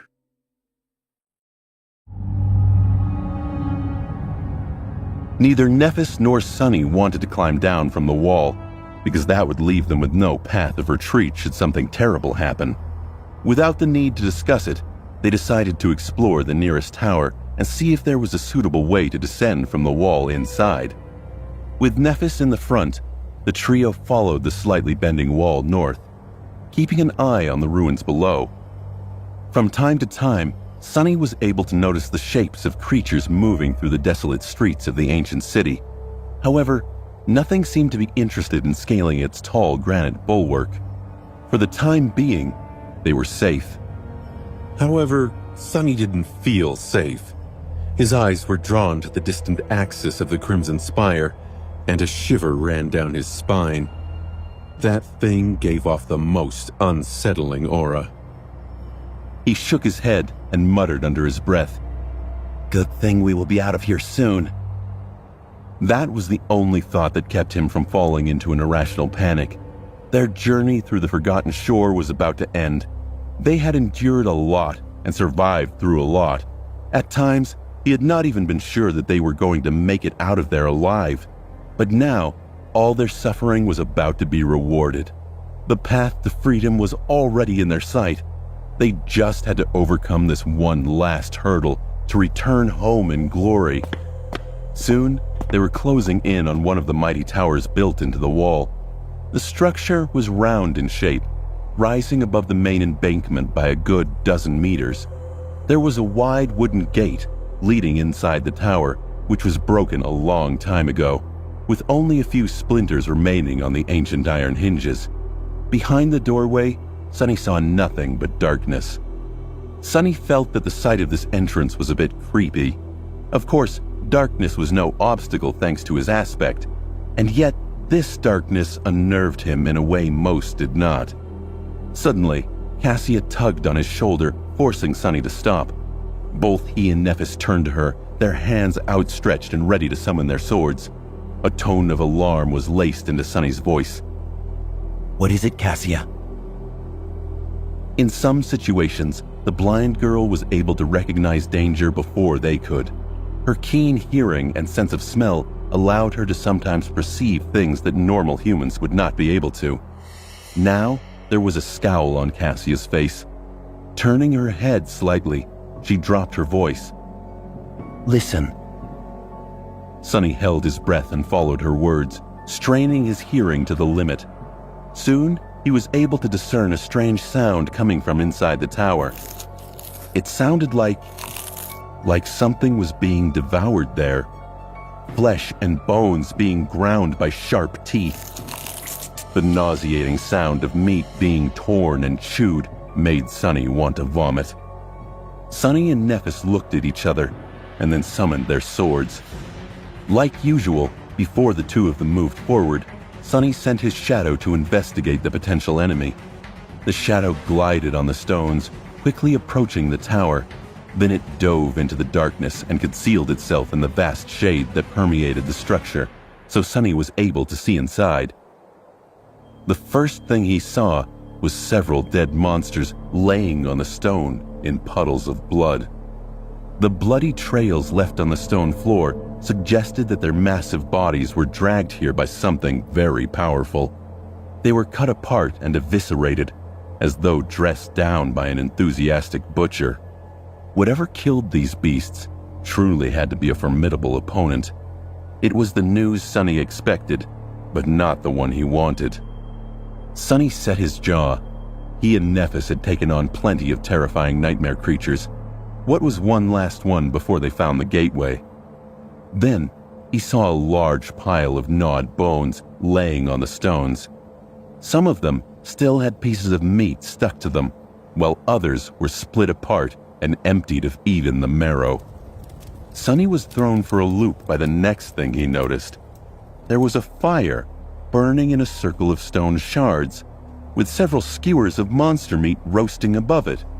Next to the fire, the source of the chomping and crunching sounds was sitting on the stones, munching on a well-roasted rib. The beast dining on these fallen nightmare creatures was human. In fact, it was a young woman. She seemed to be only slightly older than the three of them. Sunny blinked. The young woman was tall and attractive. She had hazel eyes and beautiful brown hair, currently tied in a simple braid. Her build was extremely athletic, with perfectly defined lean muscles rolling under the dewy olive skin with each movement. She only wore a provocatively short white tunic, augmented with bronze greaves, vambraces, and a cuirass with leather tarouges. While Nephis was slender and lithe, this stranger radiated a sense of vitality and vigor. Everything about her was lavish and generous, screaming of strength, potency, and power. The strangest part, however, was that there was an absolutely relaxed, peaceful, and happy expression on her face. In the months spent on the Forgotten Shore, Sunny had never, even for a second, allowed himself to lower his guard completely. Neither had Nephis or Cassia. Even in the rare moments of rest, sheltered in reliable safety, they were always slightly tense, expecting all kinds of horrors to fall on them in an onslaught of teeth, poison, and claws. Even while under the hex of the Soul Devourer, There was always an invisible shadow in their hearts. However, the young woman seemed to be completely content with being in this cursed place. In fact, she looked happier than Sunny had ever been, even in the real world. As Sunny watched, the young woman messily devoured the meat of the unfortunate monster. The juices were flowing down her face and fingers. Done with the meat, she bit on the bone itself. His eyes widened. The adamantine bone of the nightmare creature was easily crushed between her teeth, and closing her eyes in pleasure, the girl proceeded to suck out the marrow, then chew and swallow most of the bone itself. Finished with the rib, she threw its remains into the disturbingly sizable pile of bones at her feet, loudly burped, with no decorum whatsoever. Then, she immediately stretched her hand out to pick up another piece of monster meat from the fire and sunk her teeth into it. Sunny blinked a couple of times more, then shifted his perspective back and looked at Nephis. She stared at him curiously. "What did you see?" He lingered for a bit and then mustered up the words. "Well, it's either a very hungry human girl or a very gluttonous demon. Whichever she was in their way."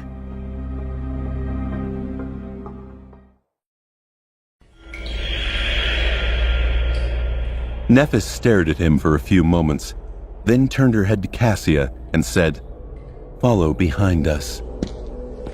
The three of them cautiously approached the entrance to the tower and lingered there, uncertain of how they should proceed. In their minds, there were two outcomes to this unexpected situation.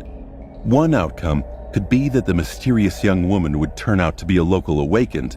In that case, all their problems were going to be solved. If an awakened happened to meet a group of sleepers in the wild reaches of the dream realm, it was customary to guide them to the nearest human citadel.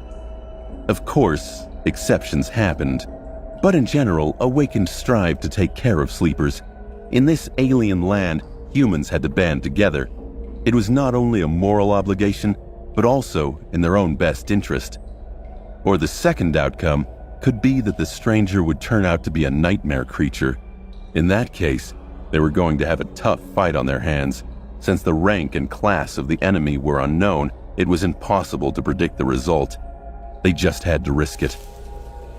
Drawing a deep breath, Sunny followed Nephis into the cool darkness of the tower. Immediately, the appetizing smell of roasting meat hit his nostrils. His stomach growled. He thought to himself, "Shit." Before Sunny could react, a piece of bone flew past his head and hit the wall with enough force to shatter into tiny pieces.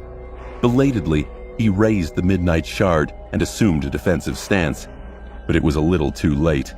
The young woman had already been alerted to their presence. Raising her head, she bared her teeth in a wide grin and murmured, "Is someone hiding in the shadows? Why don't you come out to play?" Her voice was deep, smoky, and had a raspy huskiness to it. But what mattered the most was that she was speaking in the human language. She was human. Probably. The stranger was still sitting in a relaxed pose, but Sunny didn't miss the subtle tension in her carved muscles. He had no doubt that the alleged awakened could explode into a whirlwind of violence at any moment. It was better not to provoke her. Glancing at Neph, he followed her example and dismissed his sword. Then the three of them hesitantly stepped into the circle of light cast by the bonfire.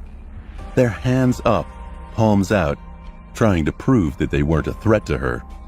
The young woman looked at them in surprise and raised her eyebrows. "Humans? Oh, not what I expected."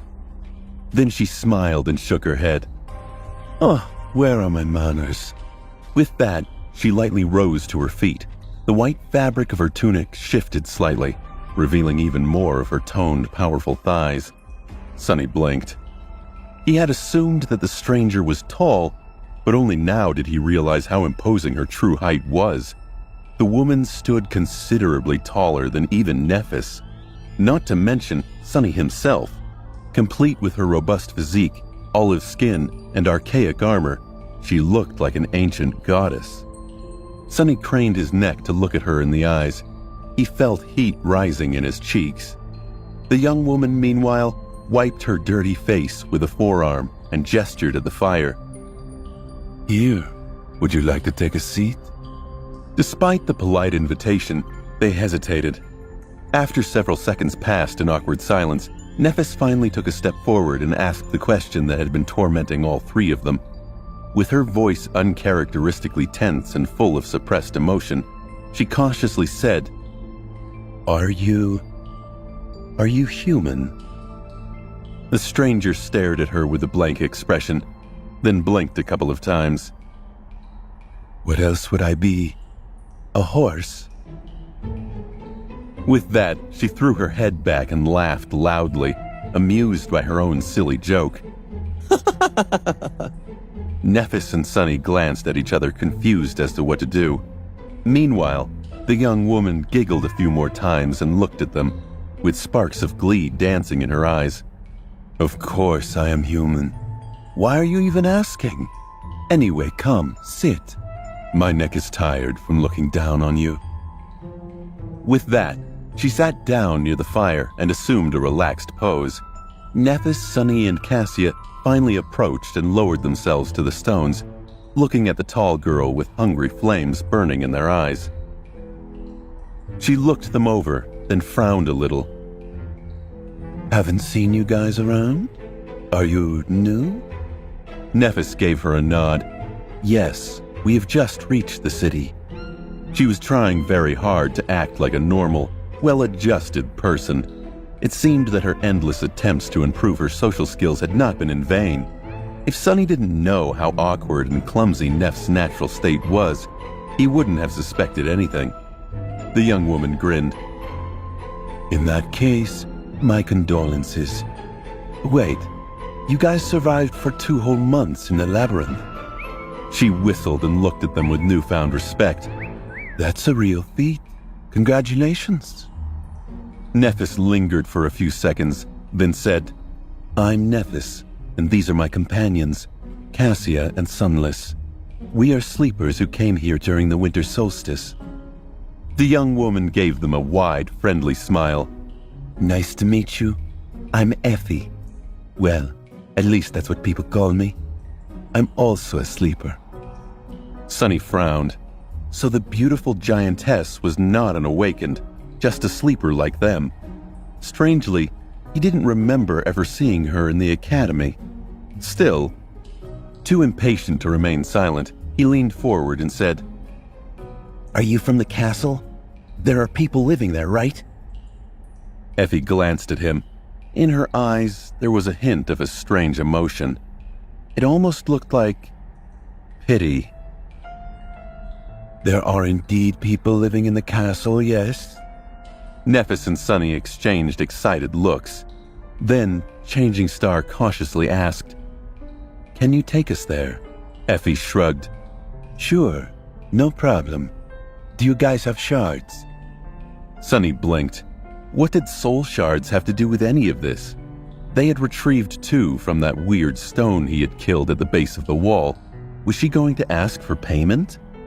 Nephis retrieved the soul shards and showed them to the tall girl. We have 2. Effie sighed. Only 2? Well, it's better than nothing, I guess. Keep them. You'll need them later. Not quite understanding the meaning of her words, Changing Star lingered, then said uncertainly, We were hoping to reach the Citadel and access the gateway as soon as possible. How long will it take? The young woman stared at them for a long time, and then suddenly bent over in a fit of hysterical laughter. She laughed so long and hard that tears soon appeared in the corners of her eyes. Unpleasantly surprised, the 3 sleepers stared at her in shock. None of them understood the reason for this bizarre behavior. Sonny wondered, Is she insane? Sonny frowned, reevaluating the situation. Previously, the local girl just seemed a bit eccentric, but maybe there was more to it. Effie's laughter stopped as abruptly as it had started. Wiping her tears, she shook her head and said in a strange tone, Sorry guys. I just couldn't help myself. Please, forgive my lack of manners." Then she straightened her back, looked them heavily into the eyes, and said, "I can take you to the castle, but there is no gateway there. In fact, there's no way out of this cursed hell at all. I've been stuck here for 3 years myself already. So, welcome to the Dark City, I guess. Abandon all hope ye who enter here and all that." Sonny's heart sank. This couldn't be true. They'd journeyed all this way. There had to be a gateway. He couldn't be stuck here permanently. Could he?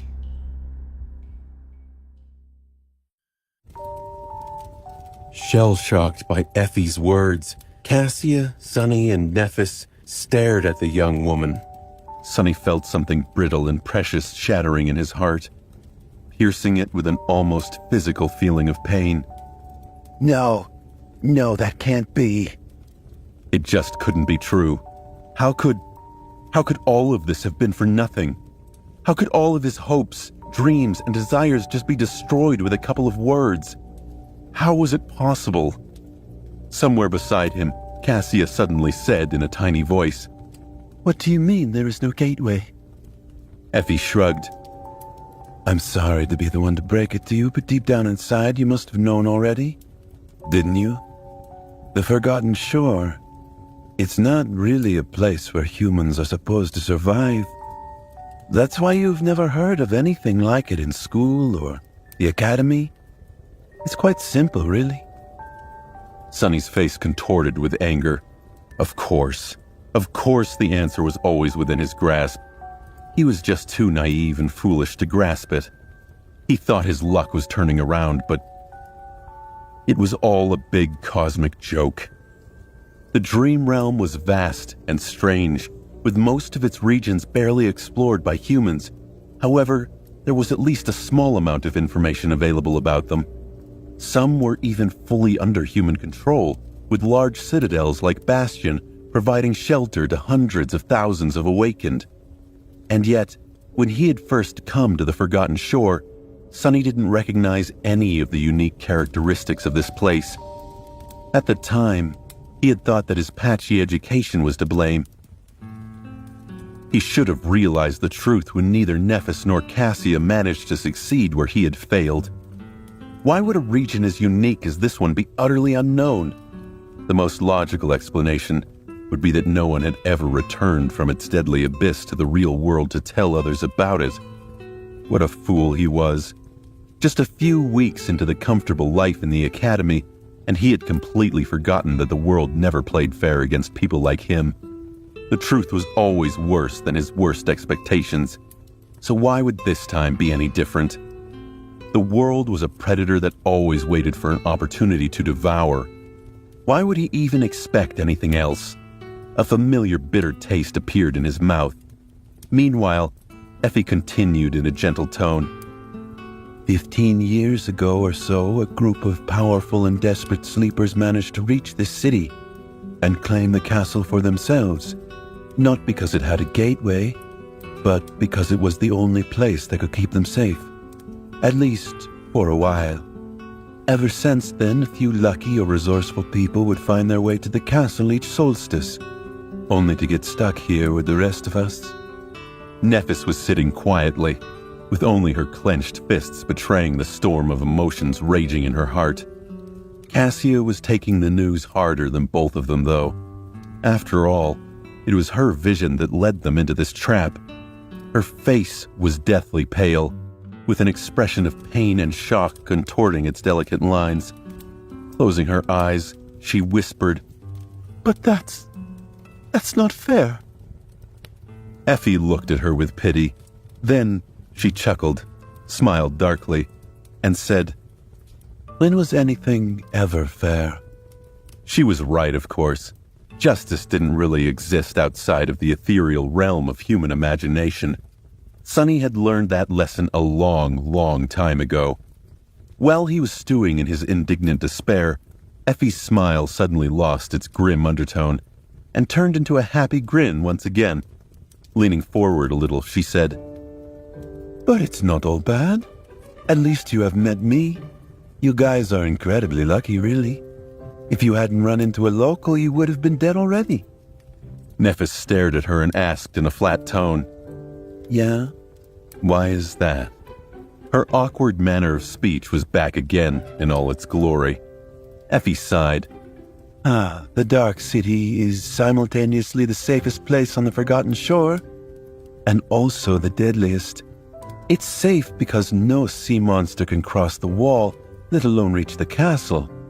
But at the same time, it's far more dangerous than the labyrinth, because almost every nightmare creature here is of the fallen rank. Sonny blinked, feeling a cold shiver permeate his whole body. Fallen creatures. Fallen creatures were immeasurably more powerful than awakened ones. Dormant humans like them had no business fighting against the latter, let alone the former.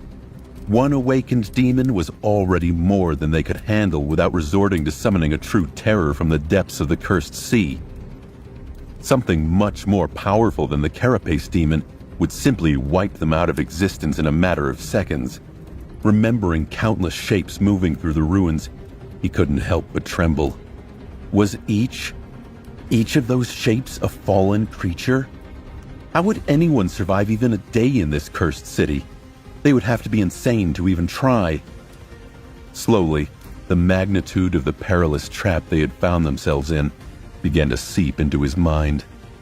Effie smiled. But you guys managed to stumble into me before descending from the wall. Otherwise, the fallen ones would have been feasting on your souls already. Lucky. Very lucky. There are very few people in the castle who go out hunting in the ruins, let alone venture so far away from it. Meeting an experienced hunter like me was probably your only chance to avoid finding out about the true face of the Dark City. A second too late. She shook her head. That's like 1 to 1,000, 10,000, a million? At any rate, the odds were really not in your favor. Fortune is definitely in love with at least one of you guys. So, cheer up. Do you want some meat? I had a truly amazing hunt today. It was so amazing that I don't even mind sharing.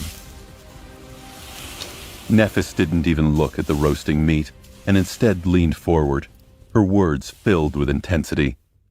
If there's no gateway here, then why don't you try to leave? Effie blinked a couple of times and looked at her with sincere confusion. Leave? And go where? The meat was about to become burnt, so she leaned to the fire and removed the skewers, then replaced them with a couple of new ones. Then, with a sigh, Effie turned to Changing Star and said, You've been to the labyrinth, so you know what it's like. There's nothing else but that damn coral and cursed sea for months of travel in every direction. You can't go on foot, you can't swim, you can't even fly, because there are swarms of dreadful flying abominations hiding in the clouds. But try to leave? Yeah, many have tried. They're all dead now. Actually, that's how the initial master of the castle died. Sonny gritted his teeth. So, what? You guys just hide in the castle and wait for death? The beautiful young woman laughed. Of course not, doofus. Then she pierced him with an unexpectedly grim look in her hazel eyes and said, Most of us can't even get into the castle. The king demands his tax, you know? So we just wait for death outside. Sonny blinked. The king?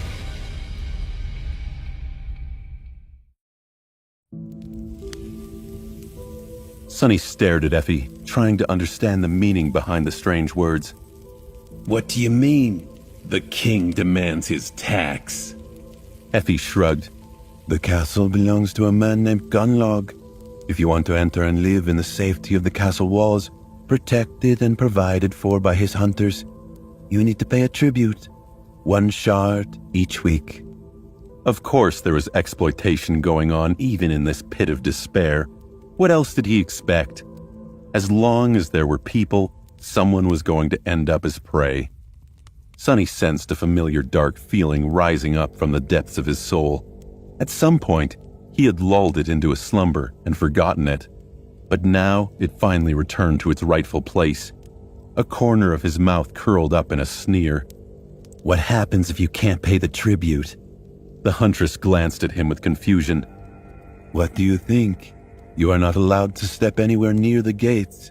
There's a small settlement for us unfortunate wretches beneath the castle walls, where we make do with what little we have and tremble in the night, hoping that nothing comes out of the darkness to devour us. That's pretty much it. Sonny hesitated. But how are people even supposed to get soul shards in this cursed place? Effie gestured to the corpses of the monsters she had slain. By hunting. One can find awakened creatures here and there in the city. The trick is to find them and kill them without stumbling into something far more deadly. Gunlock's people form parties and go out to hunt, with experienced pathfinders leading the way. They bring back food, memories, materials, and shards. Nothing stops other people from attempting the same. She fell silent for a few moments, and then spoke in a darker tone. Of course, without good memories, vast amounts of accumulated soul essence, and intricate knowledge of the city, those people usually don't live long. Most of them either die or turn to other ways of earning shards. There are very few independent hunters with more than a couple of successful hunts to their names. Ones that are still alive, I mean. Sonny glanced at the dead monsters, each of them large enough to give him pause. What about you? How many hunts have you survived? Effie smiled. More than a couple. With a chuckle, she raised her hand and began folding fingers, a thoughtful expression on her face. Let's see. 1, 2, 5. Running out of fingers on one hand, she scratched her head and said with a bit of uncertainty, I'm not sure, but it should be around 100 or 2. Yeah. Sonny's eyes widened. 200. If what Effie had said was true, then she was a force to be reckoned with. Slaying even one awakened creature was worthy of respect. Slaying hundreds of them, however, was nothing short of remarkable, perhaps even heroic, and a little fearsome. It was fairly terrifying, especially since she had hunted them alone in the middle of a cursed, ruined city, full of fallen abominations, unaided, with no one to rely on except for herself. The easygoing huntress was not as simple as she appeared. Sonny frowned. If this is true, then you should have had no problem paying the tribute to stay in the castle. This doesn't make sense. Why haven't you? Effie shrugged with ambivalence. The topic didn't seem to interest her. Let's just say that I don't like the ambiance in there. Sonny wanted to learn more. Effie's expression and tone hinted at a much longer story there. But before Sonny could ask, suddenly Nephis spoke again, her voice strangely tense. You said that there were other ways of earning soul shards. What are they? The huntress turned to her and was silent for a while, a hint of some dark emotion in her eyes. However, it was quickly erased by her usual laid-back smile. Well, there are a few ways. If you have a useful utility ability, you can become a craftsman or an artificer in the castle. There are not a lot of sleepers with those abilities, so they are well regarded and cared for. If not, there are other opportunities too. Boys can become Gunlock soldiers, well, girls. Effie's expression soured. It was as if she smelled something foul. Girls can enter his harem. Pretty ones like the two of you. I'm sure the opportunity is there if you want it. No one will force you, of course. Nephis scowled. Sonny could see white sparks dancing in her eyes. So, you can either become his soldier, his servant, his plaything, or die. But that is your own choice. No one is forcing anyone to do anything, of course. Effie grinned. Smart girl, you get it. Changing Star looked down, her indifferent face turning hard and cold. Her fists were clenched so hard that they seemed bloodless. So, why hasn't anyone killed him yet? The huntress laughed. Kill Gunlog.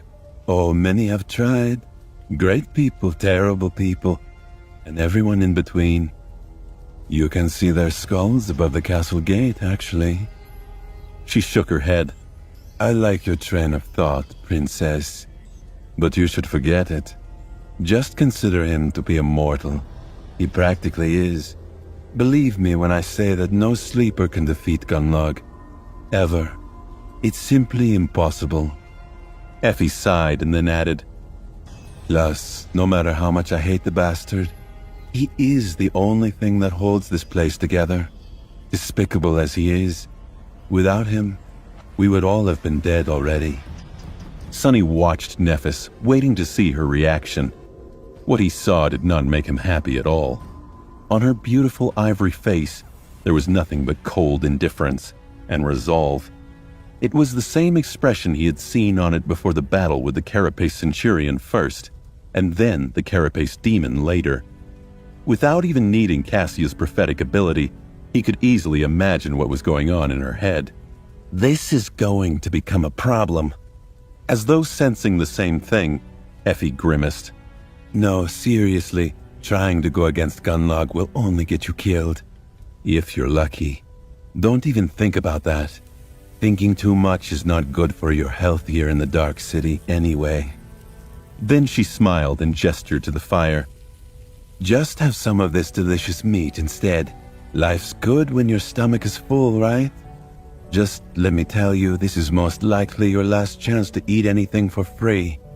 Food is a real rarity in these parts. Can you believe it? Sonny sighed, then leaned forward and picked up a sizzling piece of meat. No matter what happened, they had to keep going. One step at a time. This was the only way to survive. Of course I can believe it. I'm from the outskirts. I didn't even know what real meat smells like before entering the academy. With that, he handed the piece of meat to Cassia, took another one, and began devouring it greedily. Nephis lingered for a bit, but then followed his example. Effie giggled. That's the spirit. See? Doofus gets it. It seemed as though Changing Star had listened to her advice. At least on the surface, she had accepted that defeating the current master of the castle was impossible. But Sonny knew that deep down inside, she remained unconvinced. After all, Nephis was in the habit of making impossible things happen. After the shocking revelation about the cruel futility of their long and arduous journey to the Dark City, the desire to reach the promised castle that kept Sonny, Cassia, and Nephis going for so long had diminished significantly. However, they still wanted to get there as soon as possible. There was a tiny remnant of hope still burning in Sonny's heart. Perhaps Effie was lying to them, or wrong about everything. Maybe he didn't really believe it, though. The beautiful huntress seemed sincere and competent, if a little eccentric. More than that, her words made too much sense. Effie wasn't in a rush to leave the granite tower. There's not enough daylight left to traverse that much distance. Moving through the ruins is a slow ordeal. Get comfortable and rest. We'll leave tomorrow at dawn. After that, she got busy dressing down the monster carcasses with a long knife that appeared in her hand. She even summoned a memory that looked like a leather apron to avoid getting blood on her tunic. Whistling an upbeat melody under her nose, the vigorous young woman looked like an enthusiastic gourmet chef. Nephis, Sonny, and Cassia were in no mood to talk. Each of them sat somberly by themselves, trying to digest the awful reality of their new situation. Sonny was utterly disheartened. He felt as though someone had pulled the batteries out of his body, leaving him with no strength or desire to do anything. The world had become dim and tiresome. That's hope for you. He didn't even have enough motivation to get angry. It was as though he had run an exhausting marathon and crossed the finish line, only to find out that there was another race waiting for him on the other side. In fact, he would have to keep running forever had he never met Effie. But now he knew he would never meet Master Jet and Teacher Julius again, to thank them for the advice and teachings that had helped him survive. He would never be able to repay their kindness. He would never become an awakened and learn more mysteries of his strange aspect. Most importantly, his dreams of becoming rich and spending the rest of his life in comfort were apparently just not meant to be. Being denied reaching the comforts that seemed to finally be within reach after such a difficult life in the outskirts, that hurt the most. Figures, Sonny thought bitterly. Crestfallen, he made an effort to find some semblance of solace in this disastrous fiasco. Well, if you think about it, I'm still alive. That has to be worth something, right? His shadow glanced at him. He could tell it was not entirely convinced. Sonny continued to think through his situation, trying his best to find the bright side. Plus, I can easily stay alive for the foreseeable future. Yeah, the big picture changed for the worse, but our immediate situation has actually improved a lot. We are safe from the constant threat of drowning or being devoured by the dwellers of the deep dark sea. We have also found a strong community of humans. No matter how things were run in the castle, there were hundreds of people living there. Numbers and experience meant everything in the dream realm. By becoming a part of a human collective, they were going to shed most of the burdens that had been silently crushing them all this time. Compared to the infernal gauntlet of the labyrinth, life in the castle was going to be like a dream. If they were willing to submit to its thug master, of course. If Sonny was alone, he probably would. Hell, here had fresh, real meat. Now, however, he glanced at Nephis. He knew that fight was still in her. But even if they were to refuse to bow down to Gunlog, there was still the outer settlement. Effie seemed to be doing just fine as an independent hunter. She didn't even seem miserable. She might just be the most contented person I've ever met. Seriously, how can she be so laid back and cheerful? Is she insane? He cast a sidelong glance at the unreasonably tall huntress and frowned. Well, let's ponder about it. She has a roof over her head and a limitless supply of delicious food, provided that she hunts it down herself. That is already better than my life in the outskirts. Come to think about it, remaining in the Dark City for the rest of his life was not how he had envisioned his future, but it was not that different from struggling to survive in the slums of the real world. Actually, in a lot of senses, it was way better. So maybe the situation seemed to be so bad not because it actually was, but because it simply didn't fit his inflated expectations. Perhaps Effie didn't expect anything from life at all either, and that's why she was so damn happy and lively, even in the middle of this odious hell. Yeah, that must be it. Problem solved. Easy. The shadow shook its head and turned away. Sonny sighed. Despite his somewhat rational attempt to find the bright side in this calamity, he didn't feel any better at all. Thinking about how inescapable and bleak their future was only made him more tired. Suddenly, his skin crawled. The familiar sensation of dread and unease flooded his mind, only now it was much more profound and invasive.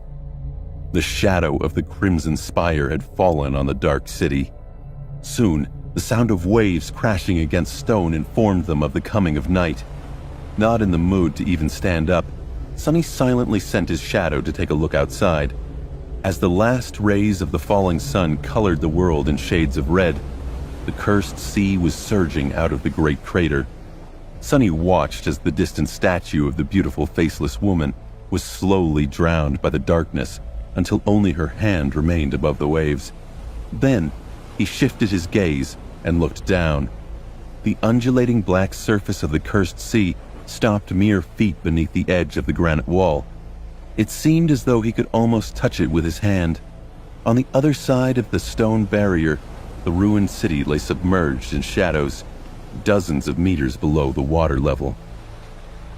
Trapped between the endless expanse of the dark sea and the vast emptiness of the ruins, The mighty wall seemed to be as thin as a sheet of paper, and yet it silently withstood the crushing pressure of the black waves, serving as a dam that protected the city below from being erased by the terrible flood, just like it did for thousands of years.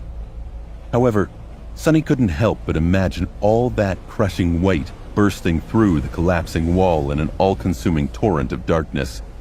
He felt shivers running down his spine. Commanding his shadow to return, Sonny finally forced himself to stand up and walked over to Nephis. Changing Star was sitting with her back against the wall, a dark expression on her face. Hearing his footsteps, she raised her eyes. Sonny sat down beside her, lingered for a while, and then said, "What do you think?" She was silent for a long time, simply looking at him with an inexorable expression. Just when he was about to think that there would be no answer, Neph finally spoke. As she did, white sparks ignited in the depths of her cold gray eyes. "We will find a way to return. No matter what has to be done, we will." Her words echoed inside the granite tower, making shadows on the walls dance in sinister glee. Although Sonny had no logical reason to believe Nephis, he did. Those words could easily sound like the delusions of a person in denial, but not when she said them. Nephis would find a way to save them. She'd be willing to march into the mouth of hell if that's what it took, and deep down, Sonny was ready to follow her there. Every bone in his body told him that tomorrow, a war for the castle would begin. In the morning, they set out for the castle. They packed up and readied themselves in Effie's base camp. Before leaving the safe haven of the granite tower, she gave the group a list of instructions. "Follow behind me. Listen to everything I say. Don't make any noise. Don't bleed. Don't think too much. Some of the creatures out there can hear noisy thoughts. Others can sense strong emotions. So don't feel fear either." Sonny stared at her with a grim expression. How was he supposed to control what he felt? The vigorous huntress grinned. "What? You never tried to solve math equations in your head to impress a lovely lady? Just do the same." As Sonny's cheeks began to burn bright red, Effie giggled and turned to Cassia and Nephis. "Correction. The two of you try not to feel fear. Doofus, you try not to get too excited. If walking behind me turns out to be too much, ask to get slapped, all right?" Sonny scowled and uttered through gritted teeth, "That won't be a problem." Effie blinked a couple of times, then smiled. "Ah, playing for the other team? I see. Interesting." Wait, what was that supposed to mean? Sonny took a deep breath and focused on trying to get his emotions under control. He breathed in slowly, held it for a few seconds, then breathed out. He took a deep breath again and counted to 10. "Math equations, my ass. Who does she think she is? Wait, why am I counting?" Making sure that they understood her instructions, the huntress turned around. She rolled the massive slab of granite that blocked the exit from the tower to the side. Lean muscles tensed and moved under her olive skin, making for a picturesque view. Sonny stared at her back and gulped. That slab of granite had to weigh a couple of tons at least. How strong was the beautiful giantess exactly? Catching a glimpse of his stare, Effie raised an eyebrow and winked. "Like what you see?" He answered on autopilot. "Yes, wait, no, I mean, that's not why I was looking. How are you that strong?" She glanced at the granite slab, then at him. "Oh, that's my aspect ability. It's a strong, all-around physical enhancement." That was a very rare and powerful ability to have. While not as flashy as many others, it was practically the ultimate warrior ability. With not only her strength, but also her speed, agility, endurance, and resilience boosted, Effie was like one of those ancient heroes Nephis sometimes talked about, especially since that boost seemed to be so extravagant. Plus, she had most likely absorbed a very large amount of soul essence over the years of hunting monsters in the Dark City. All those shards the recalcitrant huntress refused to pay as tribute to the tyrannical lord of the castle had to go somewhere. But why would she just admit what her ability was? Sharing secrets like that was not a wise thing to do, especially not in the ruthless reality of the Forgotten Shore. Noticing his surprise, Effie grinned. What? It's not like it's a great mystery. I mean, look at me. Around here, anyone with a pair of eyes knows what my ability can do. Do you want me to tell you what my flaw is as well? There was a mischievous glint in her eyes. Yeah, right. As if anyone is insane enough to share their... It's very simple. My aspect not only enhances all my physical attributes, it also does the same with all my physical needs. Why do you think I ate enough meat to create a literal pile of gnawed bones? Just for the fun of it? She laughed and shook her head. Well, it was fun, not going to lie. So the price for having the strength of many men was to have the hunger of many men as well. Out here in the Dark City, where food was scarce and hard to come by, it was a dangerous flaw to have. It was a curse that could force a person to hunt more, and therefore risk injury and death more than anyone else would have to. Most people would scoff at its severity, but not Sonny. He knew what hunger, real hunger, felt like. What it could do to a person. That must be the reason why Effie was out here in the first place. Perhaps she'd become a huntress not because she wanted to, but because she simply didn't have a choice. How else could she easily get so much food? What other physical needs do people have? Sonny thought, a little confused.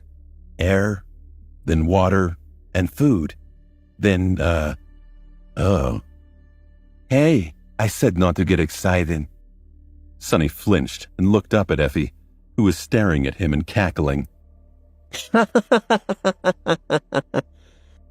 Embarrassed, he gritted his teeth in anger.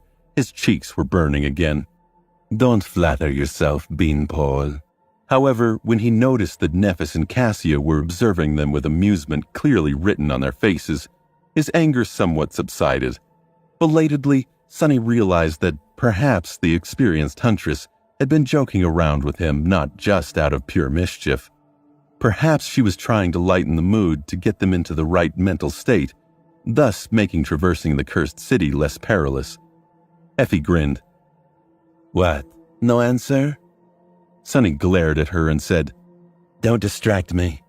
Then he forcefully changed the flow of his thoughts and reluctantly added, I'm solving equations. A few minutes later, they left the granite tower and stepped onto the streets of the Dark City. Effie had summoned the helmet of her archaic armor before venturing forth.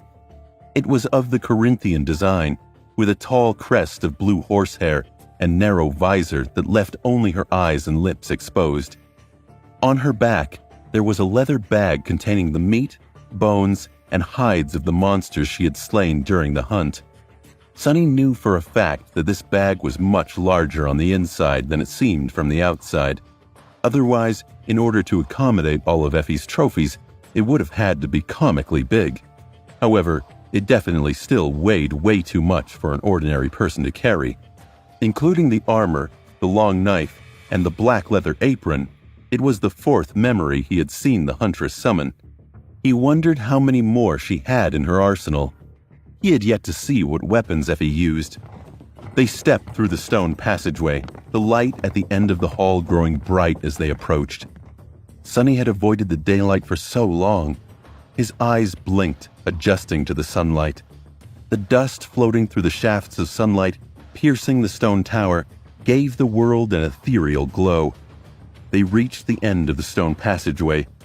In the ghostly light of early dawn, they entered the cursed ruins. The mournful ruins of the once great city sprawled around them like a desolate stone maze, with gray skies above and nothing but dead silence surrounding the cohort of 4 tense sleepers. It seemed as though they were walking through a vast cyclopean graveyard. Sonny had to constantly remind himself that countless horrors were hiding in the ominous shadows of the dark city. One wrong turn could land them in dire peril. In this ancient ruin, they had no choice but to entrust their lives to the hands of their guide. Luckily, the guide in question was not a morose dead poet, but a tall, extremely attractive young woman clad in ostentatious archaic armor. In their current circumstances, Sonny much preferred the company of a warrior to that of a useless scribbler. Circumstances had nothing to do with it. He was having trouble imagining any situation where a writer would be helpful to have around. Well, it would be useful to the academy if they ever made it out of here. That would be one more body to have to protect. Unless the writer was also a skilled fighter. Teacher Julius would have thought having a scribe as part of the group would be worth it, especially if he knew where in the dream realm Sonny had landed. Sonny felt a tug of pain in his chest. He couldn't let himself sink into despair, not now. Sonny frowned and reminded himself to keep his emotions in check. In a sense, this harsh necessity was a blessing. The perilous reality of the ruined city prevented them from concentrating on the bitter despair that had taken a stranglehold on their hearts after the grim revelation of the previous day. They just had to put one foot in front of the other and not think too much about anything. One step at a time, that was how he was going to survive. With a heavy sigh, Sonny glanced around and continued walking. Just like Effie had said, traversing the ruins turned out to be a slow ordeal. The huntress led them through the complex maze of wide and narrow streets, following a strange, convoluted path that only she knew. Often, they would have to stop and hide, waiting for some unseen danger to pass. Sometimes, they walked under the empty sky. Sometimes, they dove into the weathered buildings and spent some time crawling through the piles of rubble inside. Other times, Effie was able to lead them straight through half-collapsed houses to emerge into secluded alleyways on the other side. Once or twice, they had even climbed to the rooftops and proceeded forward by walking on precariously rickety tiles or bare support beams, jumping across vast chasms and balancing on half-rotten planks of wood that had been placed there by someone to bridge especially wide gaps. During these moments, either Nephis or Sonny would carry Cassia in their arms.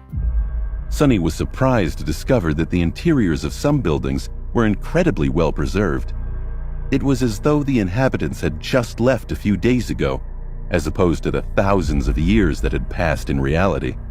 Because of that, he was able to catch glimpses of how the citizens of the ancient city had lived all that time ago. It was a strange and eerie sight. He was also able to clearly understand that Effie indeed knew the ruins very well. Everywhere they went, there were signs of her previous visits and preparations, from the planks placed across the gaps between roofs to the heavy slabs of stone used to hide improvised passages. It was apparent that she had spent years of meticulous effort turning large parts of this lethal maze into her own private hunting grounds. He had gained a new respect for the seemingly carefree young woman.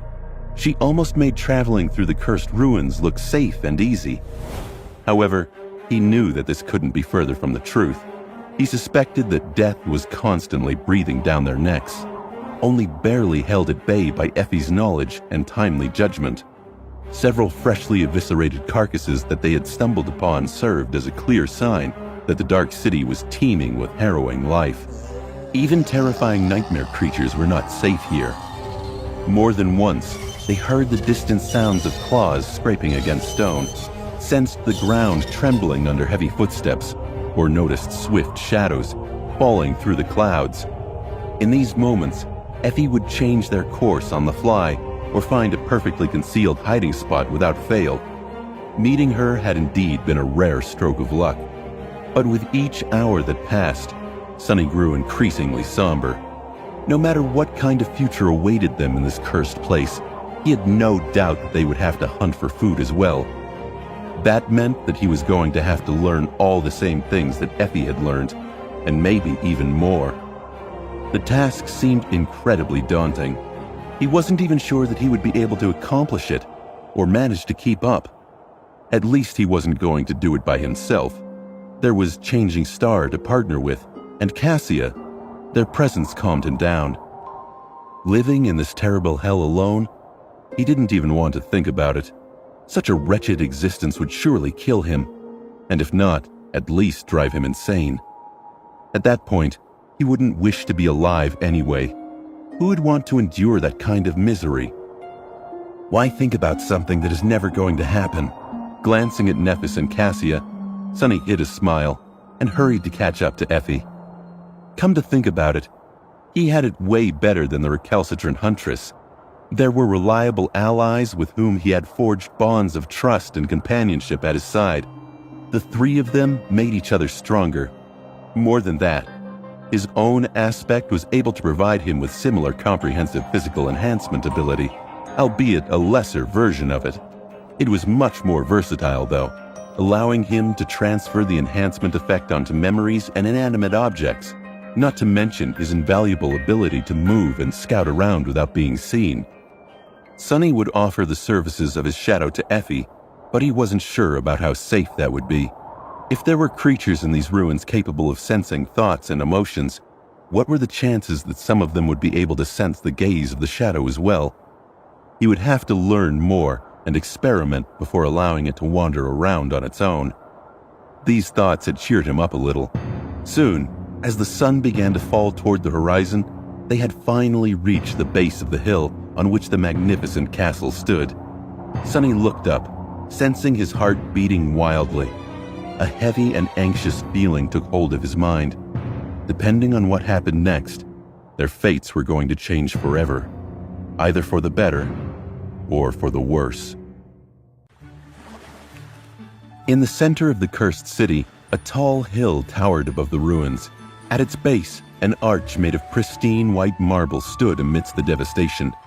It was unscathed and spotless, as though protected from the entropic touch of the all-consuming darkness by some sublime force. Beyond the arch, a wide road paved with white stones scaled the hill. Sonny looked up as they passed beneath the arch, trying to imagine crowds of festively dressed people doing the same in the distant past. It was hard and a little heartbreaking, thinking about how the ancient city must have looked before it was overrun by nightmare creatures. Not turning her head, Effie spoke in a wistful tone. There are areas in the ruins that many nightmare creatures tend to avoid for some reason. The castle is one of these places. I was told that back when the original group of sleepers came here, hoping to carve a foothold in the city, there was only a single spire messenger nesting in the throne room. With no other monsters around, those madmen actually managed to kill it. Nephis shot her a questioning look. Spire messenger? The huntress chuckled. Big ugly bastards with black feathers and pale bodies. You must have seen them hunting in the labyrinth. They come from the spire. Changing Star hesitated. What is their rank and class? Effie shivered a little. Fallen beasts. That's why I said that those guys were a little mad. But they were a powerful bunch. She grew silent and then added in a quiet voice. It must have taken a lot to kill them in the end. Brought into a solemn mood by that last statement, they continued forward in silence. The stone road coiled around the hill, slowly climbing its sheer slopes. Here and there, it was broken by long stretches of stairs and formidable but strangely graceful fortifications. No one was standing guard, though. The whole road was empty. Sonny gestured to one of the stone barricades. Why are there no watchmen? Effie shrugged. Gunlock barely has enough people to man the castle walls. They will notice anything that approaches the hill, though. The whole city is in clear view from up there. And there are different protective measures put in place. They have already spotted us. Sonny shifted his body a little, not enjoying the feeling of being watched by some unforeseen, potentially dangerous strangers. After a long time walking up the coiling road of white stone, they finally reached the zenith of the hill and saw the mighty castle in all its glory. Up close, it looked even more magnificent. Built from the same pristine marble as the arch at the base of the hill, it stretched into the sky like a white mountain made by human hands. The frontmost tower was wide and imposing, with a tall decorated gate and grandiose staircase leading down from it to a vast stone platform that the road ended with. On both sides of the frontmost tower, brought slightly forth, two others stood as bastions, connected to it with arched aerial bridges. They were accompanied by smaller companion towers of their own. Behind them, the main keep soared even higher, as though trying to challenge the menacing crimson spire that loomed above the world, far in the distance. Smaller towers, spires, and wings stood here and there, forming a complex and yet strangely harmonious foundation. The whole structure was incredibly beautiful and striking. At the same time, it radiated a feeling of unassailable firmness. It was as though the castle walls were built for gods, not mortals. The only thing that spoiled the picture were dozens of human skulls hanging above the gates on rusty chains. Some still had rotting flesh hanging on by threads of sinew. They clashed with the majesty of the building in their crude brutality. Sonny grimaced, brought down to grim reality by this ghastly sight. His gaze fell lower, only now noticing dozens of crude makeshift hovels huddled on the stone platform. They were built from fragments of rubble, rotting wood, and pieces of monster hides, chaotically clinging to the stones as if afraid to be blown away by the wind. An unpleasant, strangely familiar smell hit him in the nose a few moments later. It was the motley but unmistakable stench of the slums. That stench was nothing like the poisonous reek of the outskirts, and at the same time, exactly the same. Sonny couldn't help but smile crookedly. Gee, I'm home. Between the hovels, gaunt and empty-eyed people were busy eking out their pitiful existences. They were dressed in a strange mix of dirty rags and shiny memories, with those wearing armor standing out among the rest like rare oddities. Most of them were extremely young, barely older than Sonny himself. He could smell their exhaustion and desperation, even from where he was standing.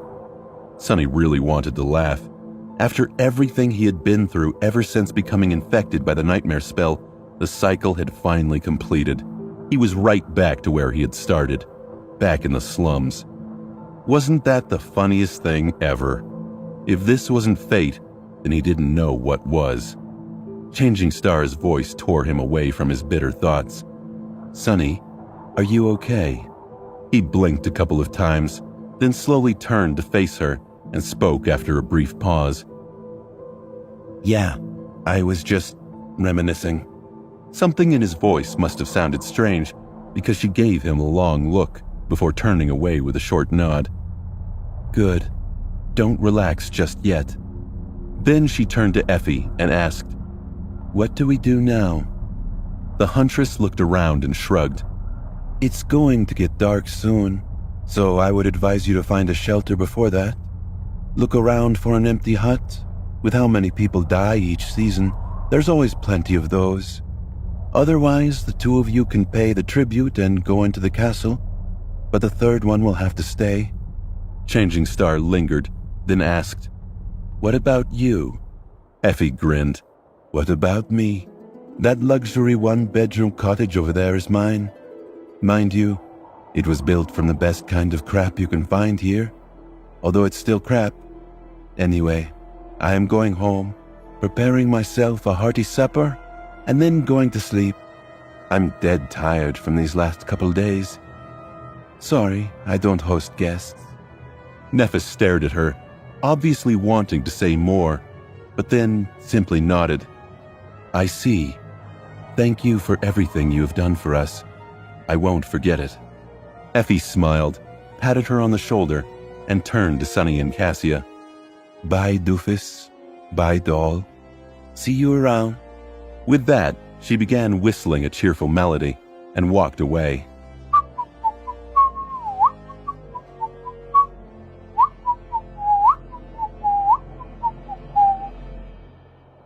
Cassia, Sonny, and Nephis were suddenly left alone, lost and unsure about what to do. The inhabitants of the outer settlement didn't pay them a lot of attention, only occasionally throwing an indifferent glance at the three young strangers. Only Cassia's beauty attracted a couple of intense, darkly fascinated gazes. After a minute or so passed in disoriented silence, Changing Star hesitantly took out the 2 soul shards that they had collected from the remains of the rolling stone and looked at the glimmering crystals laying in her hand. They had to make a decision, and they had to make it fast. 2 of them would get all of the warmth, protection, and safety of the castle. 1 of them would be trapped in this haunted place. The unspoken question was, who was out of luck? Nephis held the shimmering crystals, looking at Sunny and Cassia with a heavy expression. Sunny was also staring at the shards, his head full of dark thoughts. The remnants of shattered souls glowed softly in the dim twilight of dusk. Around them, the inhabitants of the outer settlement were hurrying to get inside their pitiful hovels before the coming of night. The sun was already hidden behind the cyclopean silhouette of the crimson spire, drowning the world in its eerie shadow. The air was full of fear and worry. He grimaced. What are you thinking about? Changing Star sighed and looked up. Her ivory face was harsh and thoughtful. She remained silent for a while, and then said in her usual calm tone, We need to split up. Sunny couldn't help but laugh. You do know what usually happens when people split up in these kinds of situations, right? She stared at him with no humor in her cold gray eyes. This is not a horror movie, Sunny. We have the means to provide 2 of us with food and shelter for a week. There's no reason to pass on this opportunity. Cassia turned to her, a confused expression on her face. But what about the 3rd? An uncomfortable silence hung between them, broken only by the whistling wind. Sunny looked at the blind girl, then at Nephis, and finally glanced at himself. Which one of them was going to remain hungry in the bitter cold, while the other 2 would be eating their fill in the comfortable safety of the castle? He thought he had an inkling. He was going to pull the short straw yet again. He just knew it. He sighed to himself. What else did I expect? It was less than 10 minutes since they reached the human civilization. Well, whatever passed for one in this loathsome purgatory. And the tentative connection that had been established between them in the crucible of the labyrinth was already coming apart at the seams. Just as he had expected, the nature of their relationship was going to change now that they weren't essentially the last 3 people in the whole wide world, with no one else to rely on but each other. Was it strong enough to endure without that desperate need? He wasn't sure. Throughout his whole life, Sunny had never managed to last long in any group. He'd somehow been foolish enough to convince himself that this time, things might be different. Just as his insecurity threatened to break out of control, Nephis sighed and handed him the soul shards. Here, take Cassia inside. He stared at her hand, then looked up sharply. A strange storm of emotions erupted in his heart. There was surprise, joy, concern, but at the same time, irrationally, a dark sense of shame and resentment. Not knowing how to deal with all these feelings, he scowled and asked, "Why me?" Changing Star simply raised an eyebrow. Shaking his head, Sunny offered her a crooked smile and added, "Don't get me wrong, I'm not refusing. I'm just curious, why are you so kind all of a sudden? Is it out of some misguided sense of nobility?" Nephis looked at him for a while, and then said with indifference, "I have never been noble. I have never been kind." He blinked, struggling with the desire to pinch Neph and make sure that she was awake. Had she not met herself? If she wasn't noble, then who was? Meanwhile, Changing Star shrugged and looked away. "It is simply the best choice. Right now, we need information the most. With the help of your shadow, you will be able to learn much more about what is going on in the castle than I ever would. While you are gathering information inside, I will do the same here. We will meet in a week, share our findings, and decide what to do next." Sunny just stared at her. Did Neph just reveal herself to be as cynically pragmatic as he was? Once again, he felt a weird mix of emotions. He was simultaneously elated and hurt by her lack of sentiment. However, the fact that she simply assumed that they were going to continue working together as though it was a given had not avoided his attention. For some reason, this small detail gave Sonny a warm feeling. Nephis looked at him and added, "Besides, the terms of our trade have come to an end. Your promise was to give up on your share of the spoils on the way to the castle. Well, here we are. That stone creature was your kill, so these shards are yours by right." Sonny shook his head. Trade? What trade? He thought, Oh, right. the trade he had made with Changing Star to get her to teach him swordsmanship and hide the fact that he had no way to absorb soul shards. He had almost forgotten about it, but she didn't. Now that Sonny had been reminded of its existence and realized that it was over, he felt a sudden pang of regret. It was as though one of the few strings that connected them together had been suddenly severed. With a sigh, he took the soul shards from her hand and gripped them tightly. All right then. I'll meet you in a week, I guess. Sonny opened his mouth, wishing to say something else, but then just turned away. Stepping aside, he gave the girls some privacy to say their goodbyes. Soon, Cassia's delicate hand found his shoulder. Sonny glanced at the blind girl, remained silent for a bit, and then asked, Are you ready?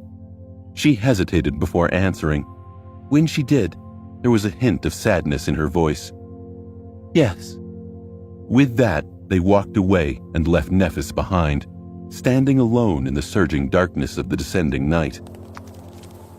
Guiding the blind girl, Sonny approached the grand stairs that led to the ornate gates of the magnificent marble castle. Out here, there was nothing but the howling of the wind and the encroaching veil of darkness. It seemed as though the dwellers of the slum were not allowed to build their hovels on the wide stretch of stone that separated the marble steps from the outer settlement. Be careful, there are steps ahead. After warning Cassia, he sensed a cold feeling grasp his heart. For some reason, it felt as though once he stepped on these stairs, there would be no way back.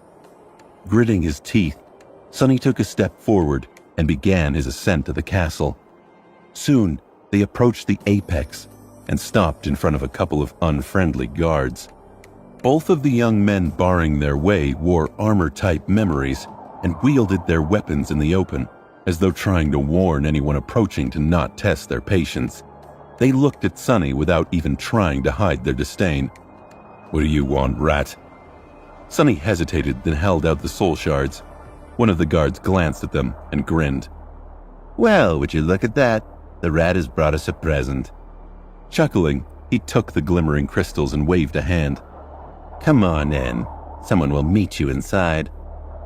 Struggling to not glare at the armed sleepers with murder in his eyes, Sonny forced out a pale smile and cautiously walked past them. Then, looking up at the dozens of human skulls swinging above them on rusty chains, he sighed darkly and led Cassia through the gates of the castle.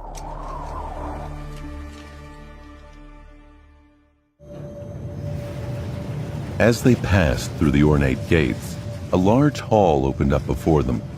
Hearing a strange rustle from above, Sonny raised his head and saw tall windows with stained glass panels soaring to the distant ceiling. During the day, the hall must have been filled with cascading rays of beautiful light.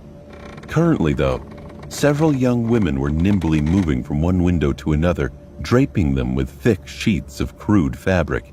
The makeshift wooden ladders they used creaked and cracked, creating a strange and almost melodic sound. It seemed as though the sheets of fabric were being fastened in a way that prevented even the smallest glint of light from escaping the castle during the night. Sonny suspected that every window in the marble fortress was currently being covered in the same way. Just as this thought appeared in his mind, a loud noise thundered behind their backs. Turning around, he saw the ornate gates closing. The two guards who had met them outside were already sliding a heavy iron bolt into the sockets, their faces red from strain. The massive bar must have weighed more than the two of them combined. The castle was now sealed from the outside world, ready to face the onslaught of cursed darkness. Suddenly, Sonny felt his skin start to crawl. He felt agitated and jumpy, like an animal caught in a cage. Trying to calm himself down, he looked around and noticed an opulent wooden desk that looked completely out of place in the grand hall. It must have been dragged here from some other part of the marble citadel. Behind the desk, a gaunt young man with nervous eyes was writing something down on a piece of parchment. The whole thing looked strangely similar to a reception desk in a luxurious hotel, or rather to what Sonny imagined such a thing would look like. He had never actually been to a hotel. Hesitating for a few moments, he walked over to the desk and addressed the young man. Hey, we've been told that someone will meet us inside. The castle receptionist flinched and looked up from his paper, a fearful expression appearing on his face. When he realized who was speaking to him, though, the fear disappeared, replaced by a tentative smile. The young man had a thin face and a pale, unhealthy complexion. He looked hungry and weak, much more like those poor souls in the outer settlement than someone who lived in the castle. His clothes, however, were clean and tidy, without any signs of wear and tear like that of the people outside. Guests. Sorry, you gave me a fright there. Welcome to the Bright Castle. Whoa, you were just in time. A couple of minutes later and the gates would have been locked for the night. Saying that, he threw a tense glance at the two guards and then quickly looked away. Anyway, my name is Harper.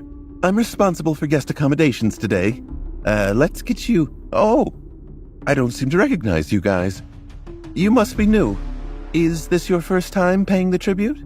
Sonny stared at him for a couple of seconds, feeling Cassia squeeze his shoulder a little tighter, then said, Yes. Harper smiled. Congratulations. You might not even suspect it, but I was once in your shoes myself. In fact, it was just a few months ago. But ever since Lord Gunlog graced me with his kindness, I've been living in the safety of the castle. You'll love it here too, I'm sure. Sonny bit his lip. Right, he thought. Sonny didn't know if the young man was sincere in his gratitude to the local tyrant, or was simply saying these things for the guards to hear. Honestly, he didn't care. And at this point, it didn't matter either way, at least not yet. Sonny looked Harper up and down. Maybe he could be an ally, but it was far too early to tell. What piqued his interest, though, was that Harper did not seem as surprised by the timing of their arrival into the Dark City as Effie had been. But then he realized that people living in the castle might not have known who came to the outer settlement and when. They would probably assume that he and Cassia had entered the Dream Realm close to the ruins and then spent the last 2 months scrounging for soul shards to pay their way into the castle. This was a good detail to know, since Sonny didn't want to announce the true extent of their competence just yet. Whatever backstory he and Cassia could slip into by assumptions, the better. He could make it work, so long as they didn't ask too many questions.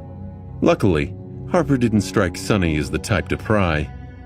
Judging by how impressed Effie was by the fact that they had managed to carve their way through the labyrinth, that would attract a lot of unnecessary attention. He smiled with the corner of his mouth. So, what do we do now? Harper picked up his quill and opened a large ledger. That's very simple, really.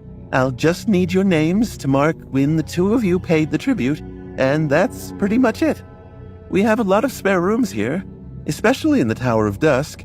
It is very quiet, so how about I settle you there? There was a nervous glint in his eyes. Sonny considered where that tower would be situated. Tower of Dusk. Probably means that it's in the western part of the castle, facing the Crimson Spire. No wonder people don't want to live there. But to Sonny, fewer people meant less danger. He gave the gaunt young man a nod. Sure, no problem. Harper smiled. Great, that's great. So your names? Sonny interrupted him, trying to avoid dangerous questions. I'm Sunless, and this is Cassia. Cutting him off before he could finish his question seemed to work. It wasn't an automatic fix for handling his flaw, but it but Sonny would take it. Another tool in his arsenal for protecting his true name. The young man wrote their names down and marked the date of their arrival. Sonny stared at his neat handwriting, his eyes locked on the short strings of numbers. So, it had actually been exactly 77 days since the night they had arrived on the forgotten shore. The three of them had scrupulously kept track of time for a while, but after their harrowing experience with the Soul Devourer, Sonny had lost the grasp on the actual count. Out there in the real world, the spring was already starting. A whole season had passed. It felt like a lifetime. Not paying any attention to the storm raging inside Sonny's heart, Harper closed the ledger and offered them a polite smile. "All done. Now, leave your worries behind and follow me. Between these walls, you are completely safe. Nothing is going to hurt you." His tone was jovial, but Sonny didn't miss the quick glance Harper threw at the menacing guard standing silently by the sealed gate. His tone was jovial, but Sonny didn't miss the quick glance Harper threw at the menacing guard standing silently by the sealed gate. Sonny didn't doubt Harper's assertion that nothing outside could get to them, but his gut told him that the people living in these walls may be more dangerous than any nightmare creature. He followed Harper deeper into the castle, praying he wasn't walking right into a trap of his own making. Harper led them through the castle, explaining small details about the rules and customs that one had to follow once inside. He was a talkative and friendly guy. Sonny listened to Harper ramble on, but managed to quickly get the gist of what life in the castle was like, or at least how they liked to present it to the public. The house rules were fairly simple. They were free to do whatever they wanted, unless it broke the basic rules of cohabitation, with a few small caveats. There were areas in the Marble Fortress open to everyone, and areas that only members of Gunlog's host could enter. Those were marked by the symbol of a serpent, coiled around a tall tower. As they walked, Sonny noticed several crude tapestries with that symbol woven on them. The cloth of the tapestries was black, with a stylized white tower and golden serpent embroidered in the center. He guessed that this represented the Dark City, the Bright Castle, and its lord, respectively. Apart from that, there wasn't much to know except for when and where to find food, water, and other necessities. The last thing Harper said was about how they should behave around other inhabitants of the fortress. "People here are very nice, but you still must remember to have manners, especially when you are interacting with the guards and the hunters. These guys protect us and risk their lives to provide for us, so they deserve our respect. If one of them, if there's a misunderstanding, be mindful of their burdens. Yes? Okay. Great." Sonny threw a dark glance at Cassia. Cassia couldn't see Sonny's expression, but the look on her face made the message clear. She read between the lines of Harper's awkward statement. Don't mess with Gunlog's people, and if they are messing with you, just swallow it. How wonderful. As they made their way through the castle, Sonny was able to catch a few glimpses of how people actually lived inside the castle. To Sonny's surprise, they didn't seem nearly as put down and miserable as he had expected. In fact, everyone seemed to be more or less fine, going about their business with mundane casualness. No one was aggressively happy or sobbing with fear. Of course, there were signs of worry, stress, and pressure on their faces, but the same could be said about people in the real world. All in all, the inhabitants of the castle looked surprisingly ordinary. I guess humans can adapt to anything. And as Changing Star had taught him, adaptability was their greatest strength. As long as there was some semblance of stability, humans would find a way. And it seemed as though the tyrannical master of the ancient fortress, hateful as he was providing the sleepers trapped on the forgotten shore with that stability, for a price. Effie's words about how the bastard was the only thing holding this place together echoed in Sonny's mind. Perhaps he's a necessary evil. Finally, they reached the westernmost tower of the castle. Indeed, it was mostly empty and quiet.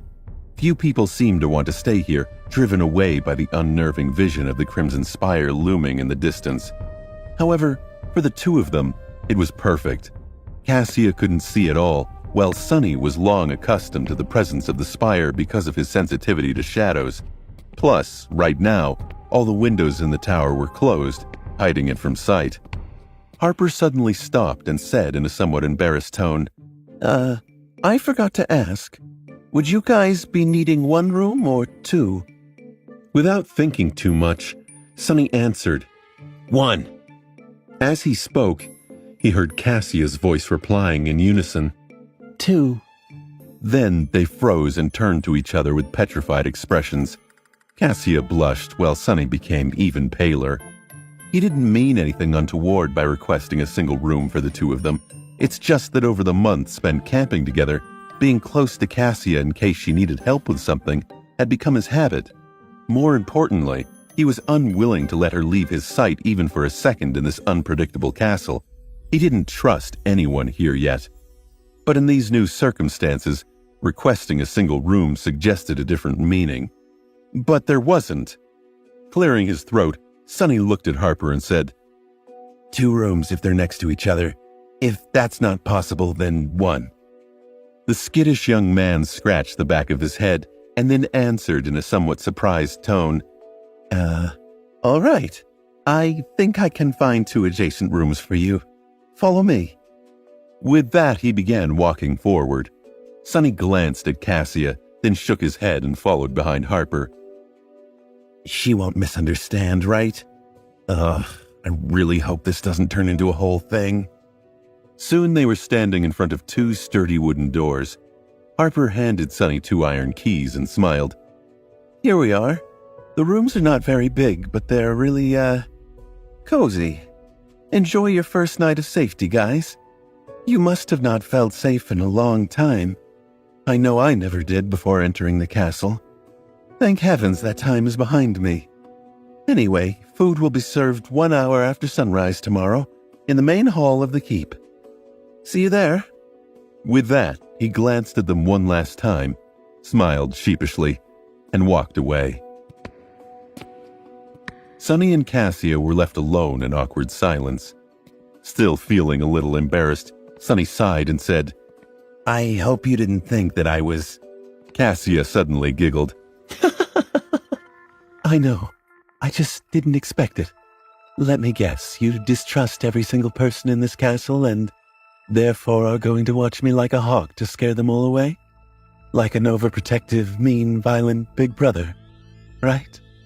With a smile, she shook her head, then added, To be honest, I don't feel safe here either. So, thank you. Although I must say this place seems almost like a hotel. My parents took me on a mountain vacation once, and we stayed at a really old hotel. What was it called? Overgaze? Overlook? Anyway, this place feels exactly like that.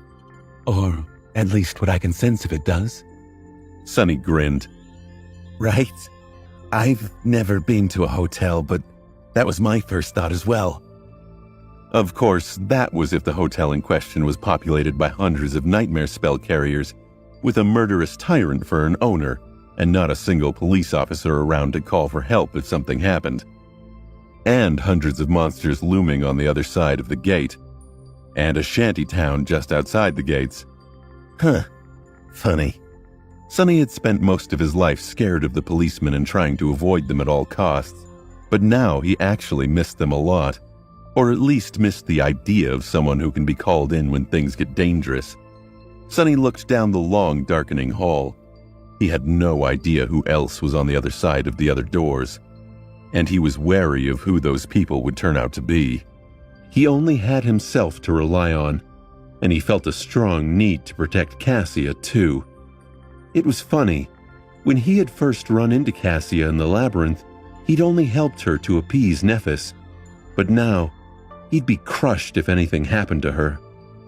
Sonny took a deep breath and looked around the dark hallway. There was no telling what was lurking in these shadows, or what plans it had for them. On the other side of the sturdy door, there was a tiny room with stone walls and a single narrow window. The window was closed with wooden shutters and draped in thick cloth. Harper had warned the group not to open the windows during the night, but out here in the Tower of Dusk, no one would want to stare at the view anyway. Allowing any amount of light to seep out of the castle at night was considered to be a severe crime, so Harper had been pretty emphatic on that point.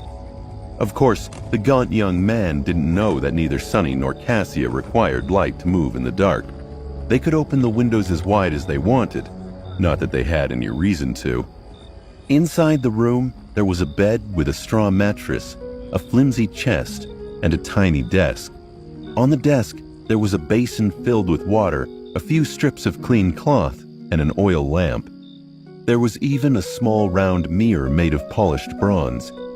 Sonny caught a glimpse of his reflection and flinched, as though seeing a stranger. In these past 2 months, he had seen himself through the eyes of the shadow plenty of times, but it wasn't the same. He had changed a lot. His face was much sharper and more angular now, the last remnants of youthful roundness chased away by the harsh gauntlet of the labyrinth. Although Sonny never had a lot of that to begin with. His reflection was thin and pale, with dark circles under his eyes. His black hair was longer, falling over his eyes in a dirty mess. What changed the most, however, were the eyes themselves. Deep in their dark depths, there was a glint of calm, heavy, bleak coldness that had not been there before. With a startling realization, Sonny understood that he, too, now possessed the look of a seasoned fighter.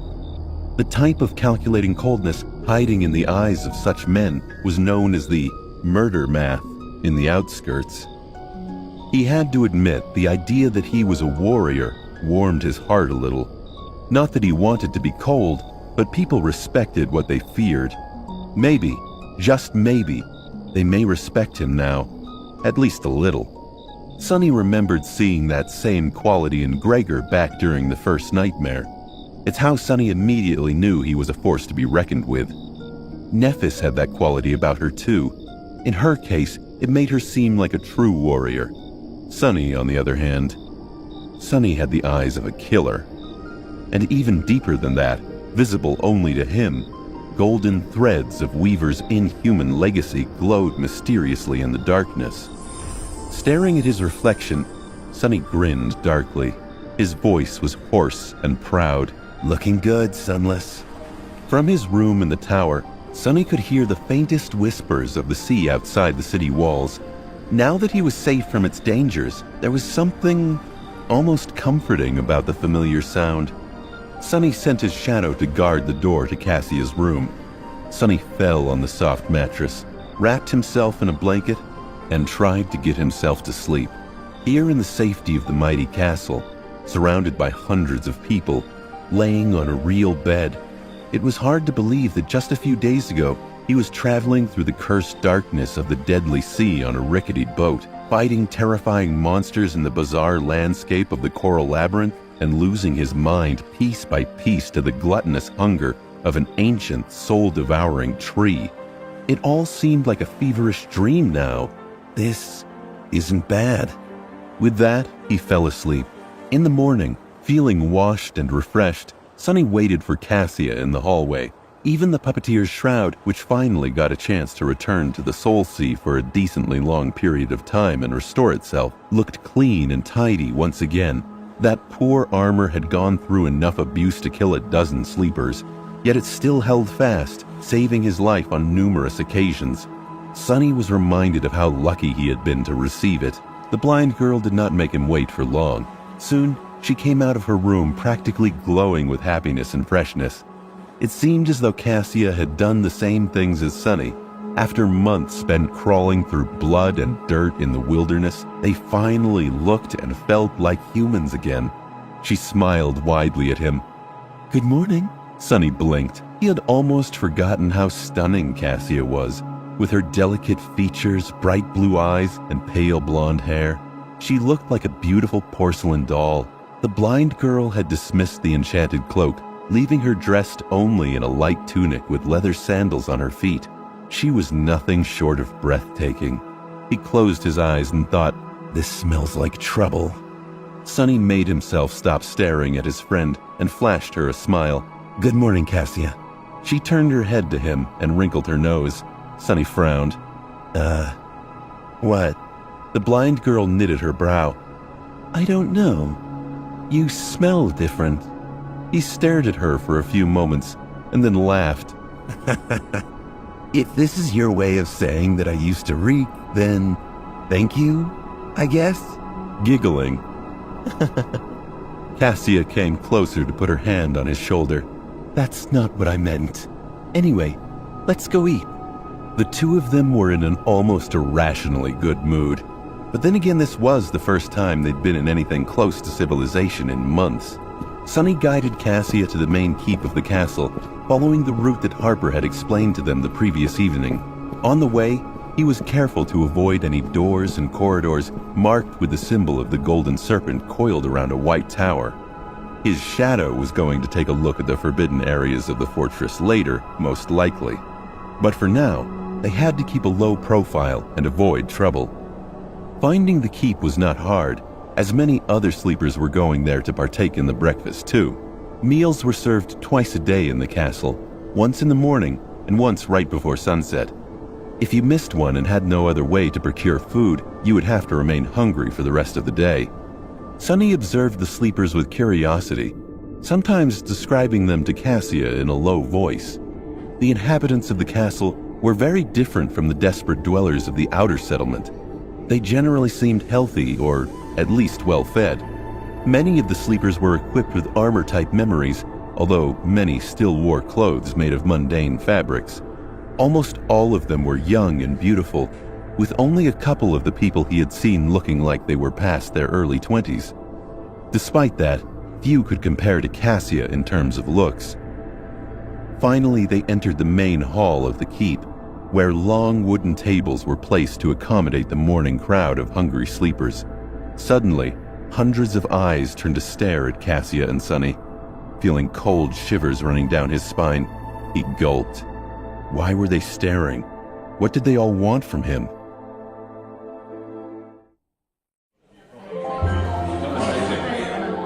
The main hall of the mighty castle was grandiose and majestic in appearance. The gentle light of the morning sun cascaded through the tall windows and reflected from the white marble walls, filling it with a bright radiance. The walls were decorated with intricate carvings that spanned dozens of meters, creating a regal tapestry. Long wooden tables were placed along the length of the grand hall, with a motley crowd of sleepers sitting on crude benches behind them, busy consuming their food. Sonny assumed there was some sort of hierarchy in how the sleepers were grouped, but he couldn't pick out any obvious pattern. At the far end of the hall, a set of stairs led to a dark alcove. The back wall of the alcove had numerous small holes cut through it, and with sunlight shining through them into the deep darkness, it seemed as though a fragment of the starlit night sky was somehow locked within the castle. Beneath that light stood an empty white throne. Sonny stared at the throne for a few moments, then lowered his gaze and glanced at the hundreds of people who were staring out at him and Cassia. Sonny felt hundreds of eyes on him and swallowed the lump in his throat. It took him a couple of seconds to realize that all these people were not, in fact, looking at him. They were all looking at Cassia, clearly startled by her loveliness. The blind girl, meanwhile, was oblivious to the commotion her appearance had caused, yet she was able to sense the sudden tension in his muscles. "Sonny, why did you stop?" He narrowed his eyes, gave the crowd of sleepers his most menacing scowl, and answered in a flat tone, "Just taking in the view." Sonny walked over to the young women rationing the food, received 2 plates of steaming monster meat stew, and guided Cassia to a relatively empty spot at the end of one of the tables. He even got 2 cups of something that closely resembled tea. Sitting down, he put the crudely made utensils into Cassia's hand and stared at his plate. He didn't like all this attention one bit, but he didn't want to spoil this for Cassia. "Look at that, Cass. They even got vegetables. I swear, there are at least 2 pieces of tomato in my stew? Or is it a carrot? What's that thing that looks like a red potato? Sonny had only seen vegetables in the Academy's cafeteria, so he was not well versed in differentiating them. Teacher Julius had also only mentioned them in passing, since the chances of encountering a vegetable from the real world in the dream realm were not very high. To be precise, he had briefly shown Sonny pictures of the most common earth vegetables and said that if he ever was to find something that resembled it, he should turn around and run. Cassia smelled her stew and said with a smile, I think it's a beetroot. Sonny blinked. Never heard of it. While they were innocently chatting, he was observing the sleepers through his shadow, waiting tensely for things to go wrong, and pretty soon they did. Sonny gritted his teeth when two rough-looking young men suddenly rose from their benches and headed across the hall toward them with unpleasant excitement burning in their eyes. Sonny braced himself for trouble and thought, here we go. Who would have thought that the thing that landed him in trouble would be Cassia's beauty? Usually it was either his sharp tongue or his general obnoxiousness. Never, not even once, had it been his looks. He laughed to himself. Ouch. I shouldn't be jealous, right? The worst part was that the two approaching sleepers were obviously a part of Gunlog's gang. It was apparent from their armor and the fact that they carried their weapons in actual sheaths, like a pair of idiots. Memories could be freely summoned out of thin air, so the only reason to keep them visible at all times was for the sake of intimidation. He had noted that detail after meeting the castle guards yesterday. What had Harper said? If there was a misunderstanding with one of Gunlog's people, remember that these guys carry a heavy burden. Treat them with respect. In other words, swallow it. The young men approached their corner of the table with vulgar smiles. They were clearly undressing Cassia with their eyes. Sonny turned his head and looked up at them. The sleepers sitting nearby turned away with heavy looks, clearly afraid and uncomfortable. Sonny tried to talk himself down, to remind himself that these men hadn't done anything yet. Maybe they just want to say hi. Respectful. Remember, be respectful. With his protective instincts got the best of him. What the fuck are you degenerates staring at? The whole hall was suddenly enveloped in silence. Once again, Sonny had found himself in the center of attention. But this time, everyone was staring at him instead of Cassia. He swallowed and thought, why couldn't I just shut up? I guess that's better. The few nearby sleepers who had pretended not to notice anything a few seconds earlier lowered their heads, as though trying to become smaller and disappear completely. Sonny glanced at them with disdain and turned back to the pair of young men who were currently towering above him, a dark and dangerous light dancing in their eyes. To be honest, his incendiary reaction had caught Sonny by surprise. The anger had taken the better of him for a moment, forcing the words out of his mouth, but the damage had already been done. It seemed as though his brotherly instincts were not only still alive, but also somewhat overwhelming. Sonny snickered and a voice inside him whispered, to hell with this. Did they want to see dark and dangerous? I'll show them. He glared at the two idiots, knowing that at this point there was no way back.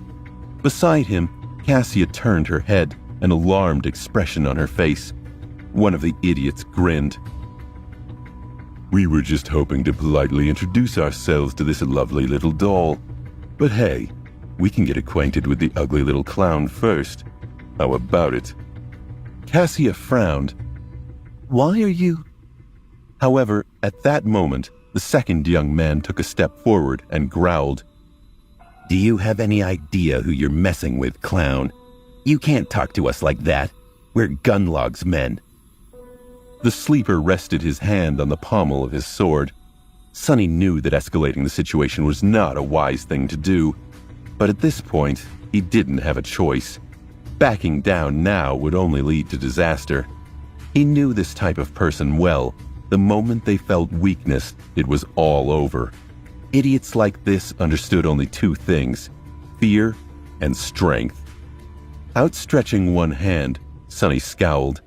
He looked the young men right in the eyes. Congratulations. Now get lost before I make you dead men. Perhaps recognizing something in his voice, or maybe in his eyes, the sleeper who had his hand on the pommel of the sword hesitated. For a second, Sonny almost believed that his threat worked. But then the young man furtively glanced around, and this tiny hope evaporated. If they were alone, maybe the sleeper would have reconsidered his desire to antagonize Sonny any further. But with all these people watching, he couldn't show fear. Sonny failed to account for one crucial detail.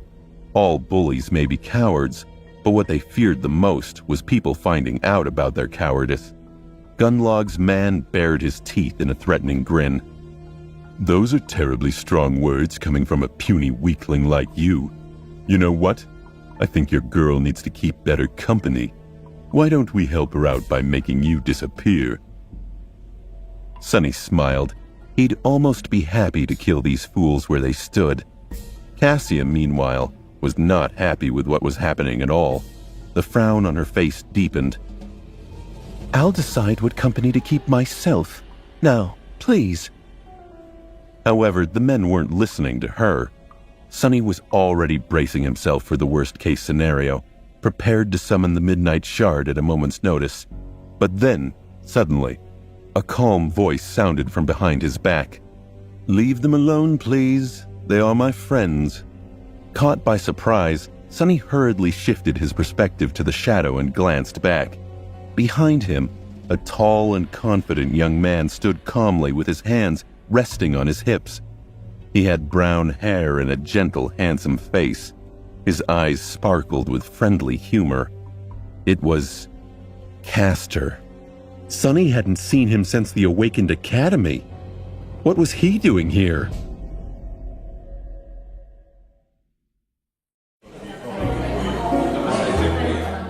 The man who had just stood to defend Cassia and Sonny was, without a doubt, Castor. Sonny was sure of it. Castor was the only person Sonny had ever seen defeat Nephis in a fight, even if it was just during training. Back at the academy, Castor had been a star of their batch of sleepers. Handsome and friendly, he was not only popular, but also respected. And although it pained Sonny to admit it, that wasn't only because of his lofty status as a legacy. Even other legacies looked up to him. Many even considered him to be the true king of the rankings, speculating that Changing Star had gotten her first place by mistake. Castor was powerful, skilled, and charming. He was also humble and had an amiable personality that made it hard for anyone not to like him. His background was impeccable, and his future was unquestionably bright. He was the polar opposite of Sonny. Sonny was dumbstruck. He thought to himself, Of all the sleepers to wind up on the Forgotten Shore, why did it have to be Castor? Sonny turned his head and stared at the handsome young man in utter bewilderment. Why was this guy calling them friends? Sure, they were in the academy together, but he didn't know Castor realized he or Cassia existed. Gunlog's two thugs, who didn't even know how close they had come to tasting the sharp edge of the Midnight Shard, eyed Castor. They didn't look too pleased with Castor's intervention. The first sleeper scowled. "Oh, it's you." Castor looked at them with a silent smile. There was no apparent hostility in his eyes, but for some reason Gunlog's men seemed to lose their desire to stir trouble. After glancing at each other, one of them nodded at Sonny. You know this guy, Castor? Castor gave them a nod. "Yeah, we were in the academy together. Don't mind his rude behavior, guys. That's just how he is. Rough around the edges, but really nice once you get to know him well." Sonny wondered silently. Since when do you know me?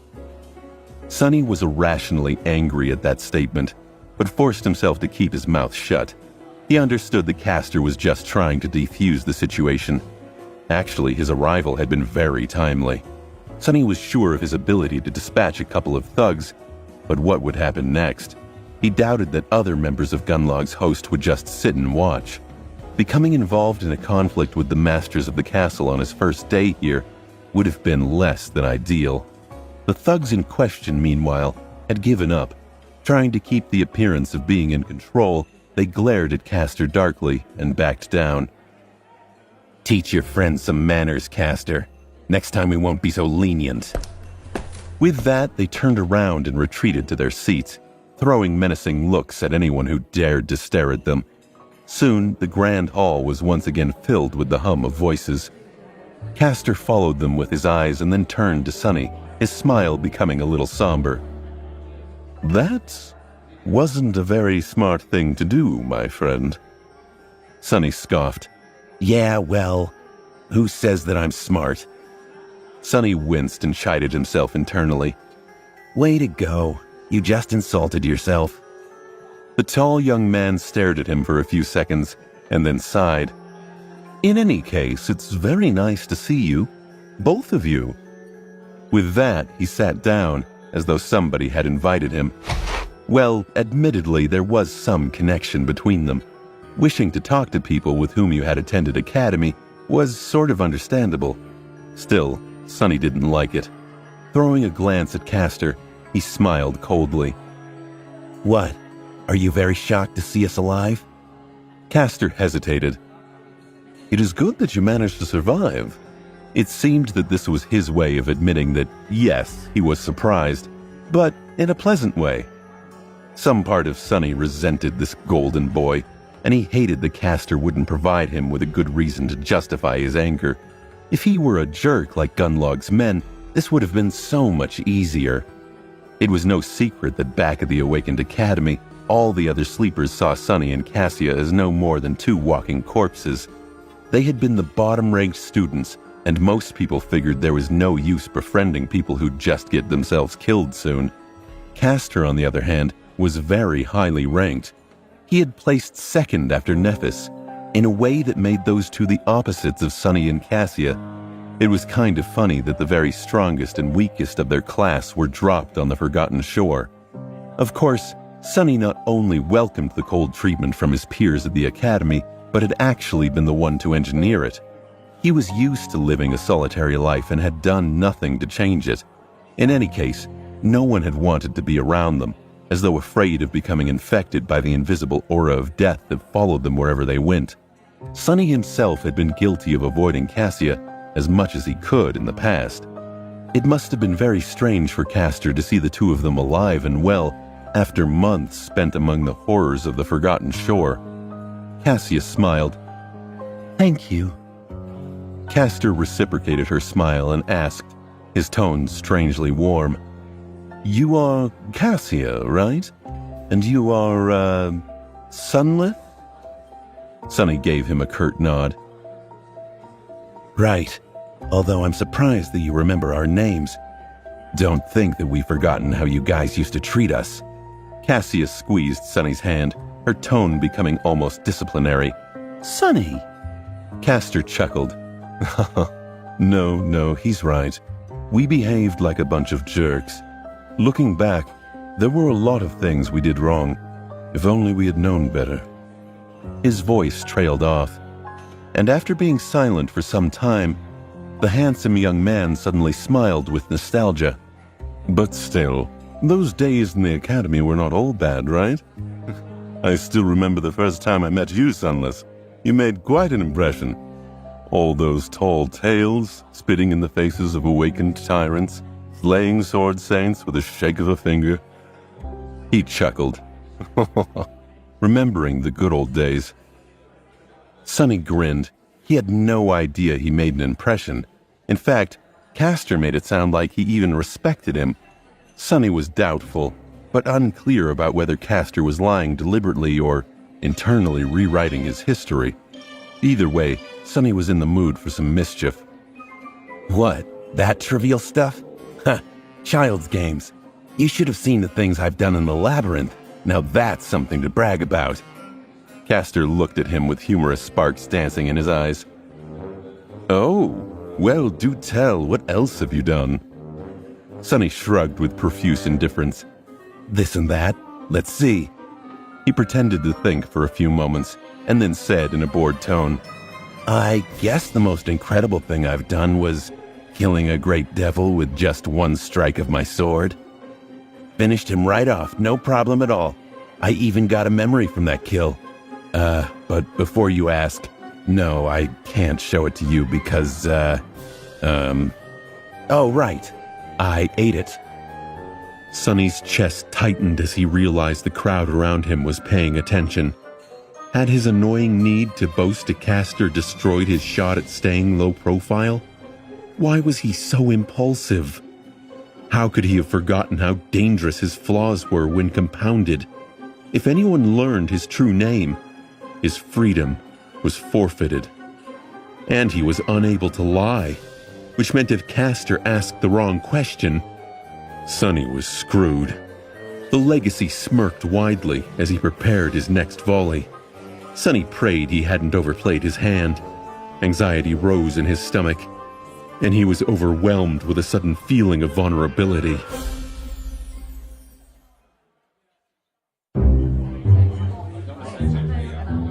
Sonny flushed as he felt more eyes falling on him. Worse yet, Castor was still grinning at him. Sonny was terrified of what words might spill from his lips. Suddenly, the legacy broke out into peals of laughter.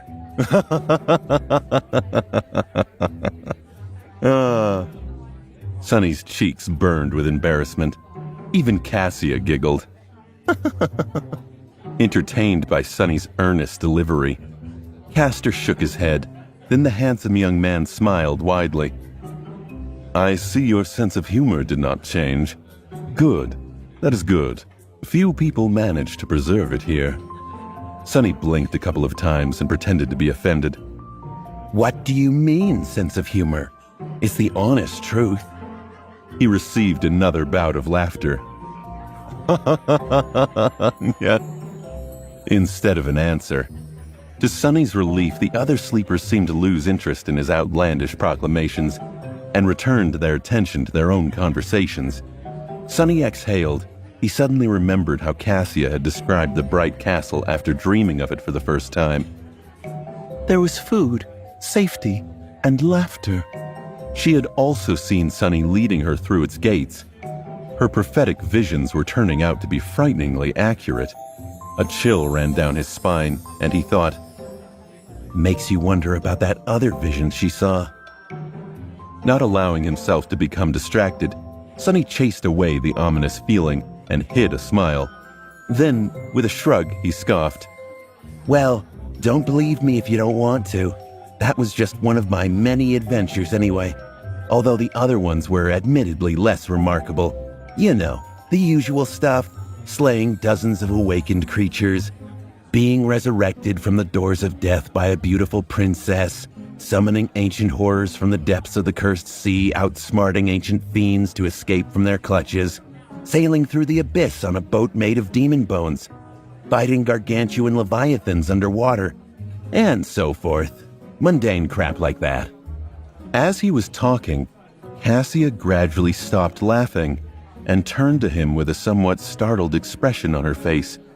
It seemed as though it was only now, with the harrowing journey already behind them, that she had finally realized how outlandish it all actually was. Put together, the facts of their bloody struggle to survive sounded like something out of a fairy tale, but they both knew that all of that had actually happened. It had happened to them. Castor chuckled. Wow, compared to you, Sonny, my own story sounds kind of lame. I just entered the dream realm near the city wall and spent a few days running away from a bunch of terrifying monsters. Then stumbled on a hunting party from the castle, and that's pretty much it. He sighed. By the way, when did you guys arrive? I'm sure I haven't seen you around before. There was no reason to lie, and Sonny couldn't anyway. Looking longingly at his monster stew, which was slowly growing cold, he sighed. We reached the cursed city 2 days ago, and entered the castle yesterday at dusk. The handsome legacy stared at him, then blinked a couple of times. Wait, what do you mean? Did you guys really spend 2 months in the labyrinth? Sonny winced and thought, uh-oh, I pushed my luck too far. Finally, the moment he had been wary of came. Sonny really didn't want anyone to think that he was some kind of a powerful figure. First of all, there was no better advantage than being underestimated by the enemy. Secondly, he still had to hide the fact that Changing Star had not been the only one to receive a true name in the first nightmare. Luckily, he had long thought of an exceptionally convincing excuse. When in trouble, blame everything on Nephis. Laughing inwardly, Sonny pretended to shiver and sighed. Yeah, I don't even want to think about it. That place, it's pure hell. Honestly, if it wasn't for Changing Star, both of us would have been long dead. She wouldn't have survived without his help too, but Castor didn't need to know that. Sonny was pretty sure that simply mentioning Nephis's name would lead Castor to jump to the conclusion the powerful legacy had carried him and Cassia to safety. After all, she was top-ranked, and they were nobodies. As it turned out, Sonny's assumption was right. As soon as he mentioned Nephis, something changed on Castor's face. With a strange look in his eyes, the handsome man leaned forward a little and asked in a deceptively calm tone, Changing... Lady Nephis is still alive? She is here. Castor had already forgotten all about Sonny's journey through the deadly nightmare of the labyrinth. All that mattered to the boy now was learning about Nephis. Sonny narrowed his eyes slightly. Castor's reaction was a little bit more intense than he had anticipated. It was on the border of being weird. But then again, the tall, handsome legacy had seemed to be strangely enamored with Nephis, even back at the academy. Sonny felt a sudden spike in his heart. Was it jealousy? Or just annoyance? Either way, it really irritated him the way Castor was so intense about Nephis. Sonny gritted his teeth. Yeah, she's around. Turning her head slightly in his direction, Cassia hesitated and then added, We only had 2 soul shards when we came to the castle, so she's staying in the outer settlement for now. Castor leaned back, a hint of disappointment appearing on his face for a fraction of a second. Then he inhaled deeply. I see. Sonny took a sip of his tea. Why are you so interested in Nephis all of a sudden? The handsome young man looked at him with surprise. What? Oh, I'm just glad to know that more of us survived. Then Castor sighed and shook his head. From what I was able to learn, there were no more than 7 sleepers sent to the Forgotten Shore by the spell this year. Up until today, I thought that I was the only one to survive. It's good to know that I was wrong. Castor's face grew solemn. If Lady Nephis was with you, that explains how you managed to reach the Bright Castle alive. Sonny's reaction was hard to understand, and harder to explain. He had intentionally led Castor to this conclusion. He wanted to be underestimated and seen as weak. And yet, hearing the other boy say it out loud sent an enraged pang through him. Sonny swallowed the anger and bit his tongue as Castor continued on obliviously. But the other 3, I'm afraid that they are long dead. May their souls rest in peace. Sonny and Cassia lowered their heads, coming to terms with this new information. It was true that they had not been treated well by the rest of the sleepers in the academy. Still, it was also somewhat heartbreaking to know that several of the kids they had known, even if it was just for a short amount of time, were now gone, killed by the vicious crucible of the dream realm. Without having to look at each other, they quietly repeated Castor's words. May their souls rest in peace. The cruel and ruthless nightmare spell had taken its first victims, and its hunger was long from being sated. Who would be next? Sonny, Cassia, and Castor sat numbly in awkward silence as the sleepers around them went about their morning meal. The truth was that the others in the hall had all had this moment themselves. That second when the grim reality they were dealing with solidified. The moment you realize your classmates died, and all those things you've been afraid of happening to you have happened to other men and women. As the human toll of the spell resonated in their minds, the trio couldn't help but wonder what their own fates would be in this cursed place. Finally, Sonny extricated himself from this dark reverie. So, Castor, you've been here all this time? How are you able to afford to live in the castle? Don't tell me that you've joined this golden serpent's army. Castor sighed. No, I didn't. Although it would be a lie to say that I haven't been tempted to. One way or the other, all roads here lead to Gunlog and his men. I don't think there's more than a handful of powerful sleepers who have managed to remain independent. Currently, I'm one of them. Sonny stared at him. How so? The handsome young man shrugged. My aspect ability gives me a certain advantage when it comes to escaping the clutches of the nightmare creatures. Not so much with killing them, though. I went on with a few hunting expeditions with other independent hunters, but that was a mistake. We barely escaped alive. Still, it landed me a few soul shards. The rest I got from selling a couple of memories. Sonny had almost forgotten. Unlike the normal people, the proud legacy had entered the dream realm with an entire arsenal of memories that his family had prepared for him. Castor had also started with a somewhat considerable amount of soul essence already absorbed, although it couldn't have been anything excessive. Unlike memories, which could be summoned in the real world and by even the most inexperienced sleeper, soul shards were physical objects from the dream realm. As such, only masters and saints were able to transport them through a gateway because they traveled between realms physically and not just in spirit like sleepers and awakened. That meant that even the rich legacy family couldn't afford to feed too much soul essence to their scions in advance. Masters were a rare breed after all, let alone saints. In any case, Castor had it better than anyone else on the Forgotten Shore. His ancestral memories were enough to buy him months, perhaps even years of a tranquil life in the castle.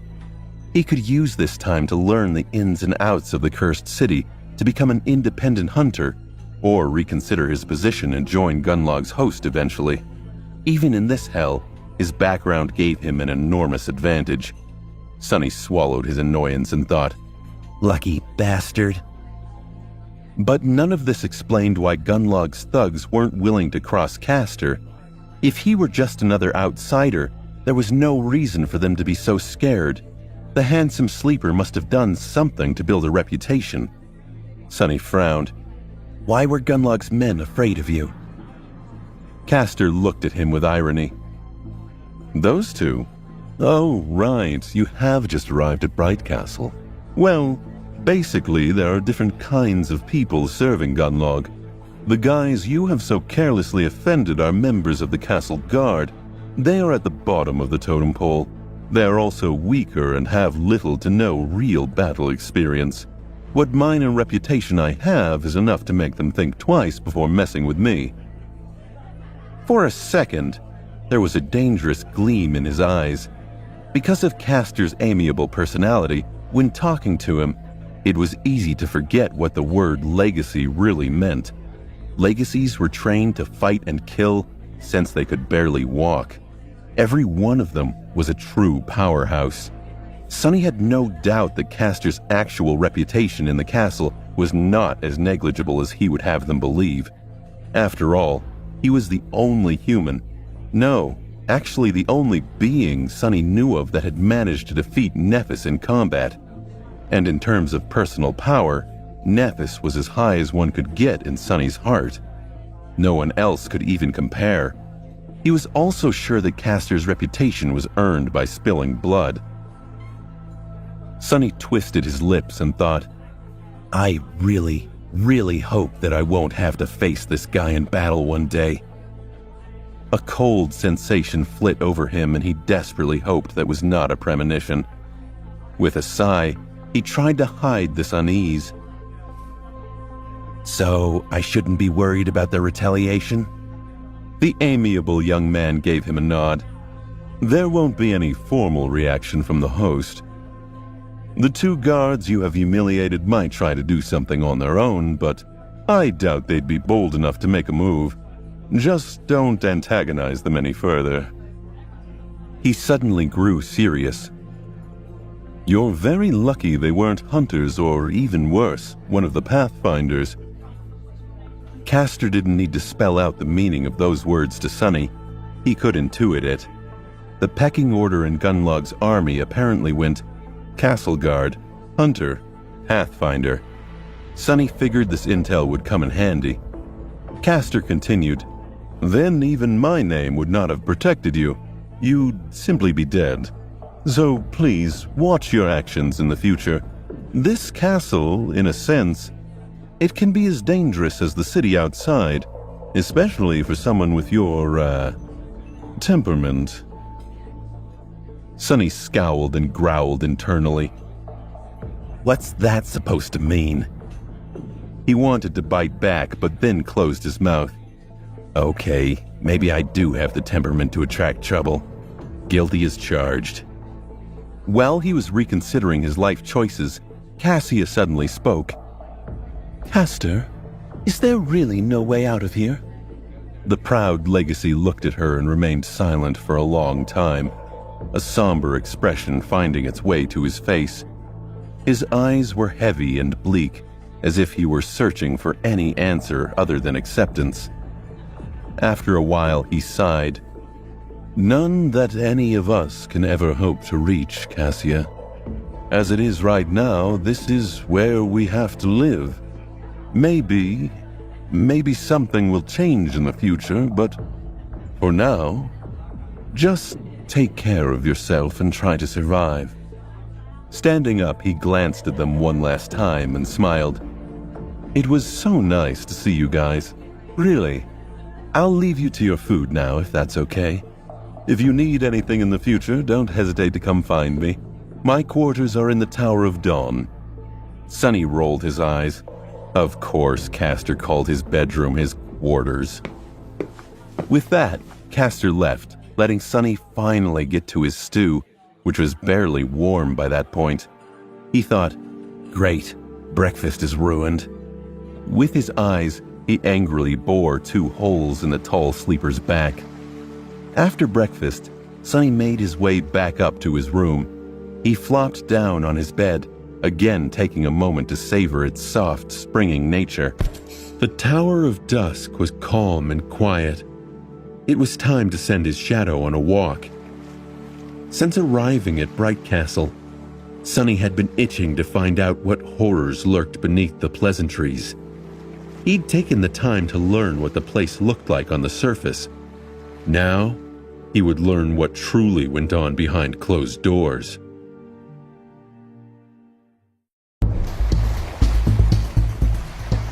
Sonny stood next to the window in his room. It was still closed and covered. He remembered the warnings he was given about opening it, but he wasn't using it for the view. He was listening. Just barely, in the distance, he could hear the whisper of waves crashing against the shore, a familiar sound that he'd grown accustomed to in the labyrinth. In some ways, it sounded like home. Sonny had mostly confined himself to his room over the last 5 days, using his shadow to stealthily prowl around the castle, spying on people and learning their secrets. Cassia was the only person in Bright Castle who knew of his ability, so there was virtually no chance of being caught. Slowly, Sonny began to understand the undercurrents that flowed beneath the seemingly peaceful surface of life in this pristine white fortress. Of course, in reality, things weren't peaceful at all, and as far from pure as one could imagine. But that was to be expected from a place where hundreds of lost youths lived with no hope of ever finding their way back home, away from all the restraints of civilization. He wasn't surprised at all. If anything, it was strange to see some semblance of law and order, no matter how detestable and revolting, persevere despite all the obstacles that stood in the way. Somehow, the inhabitants of the castle were able to coexist with each other in a fragile balance.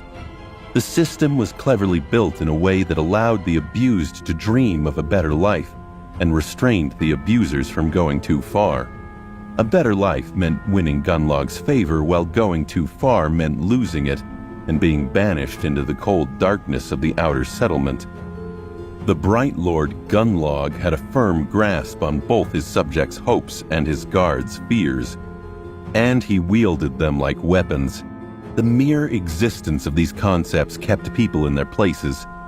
Sonny suspected that the same dynamic, just substituted for a different kind of reality, reigned in the slum outside of the castle walls.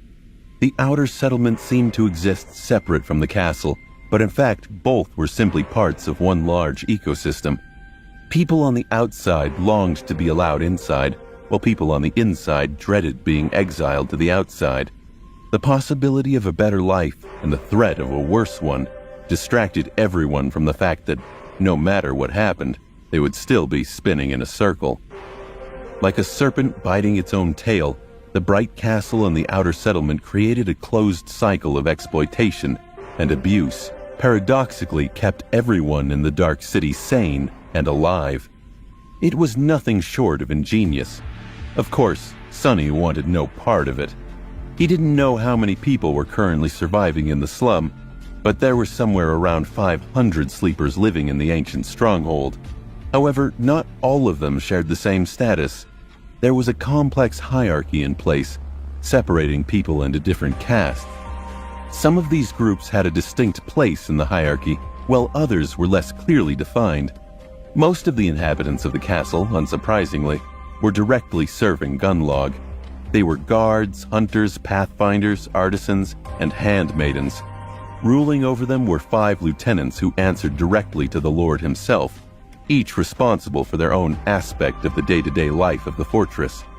The castle guard was the largest of these groups, consisting of around 150 people. They were in charge of guarding the stronghold and enforcing Gunlog's laws.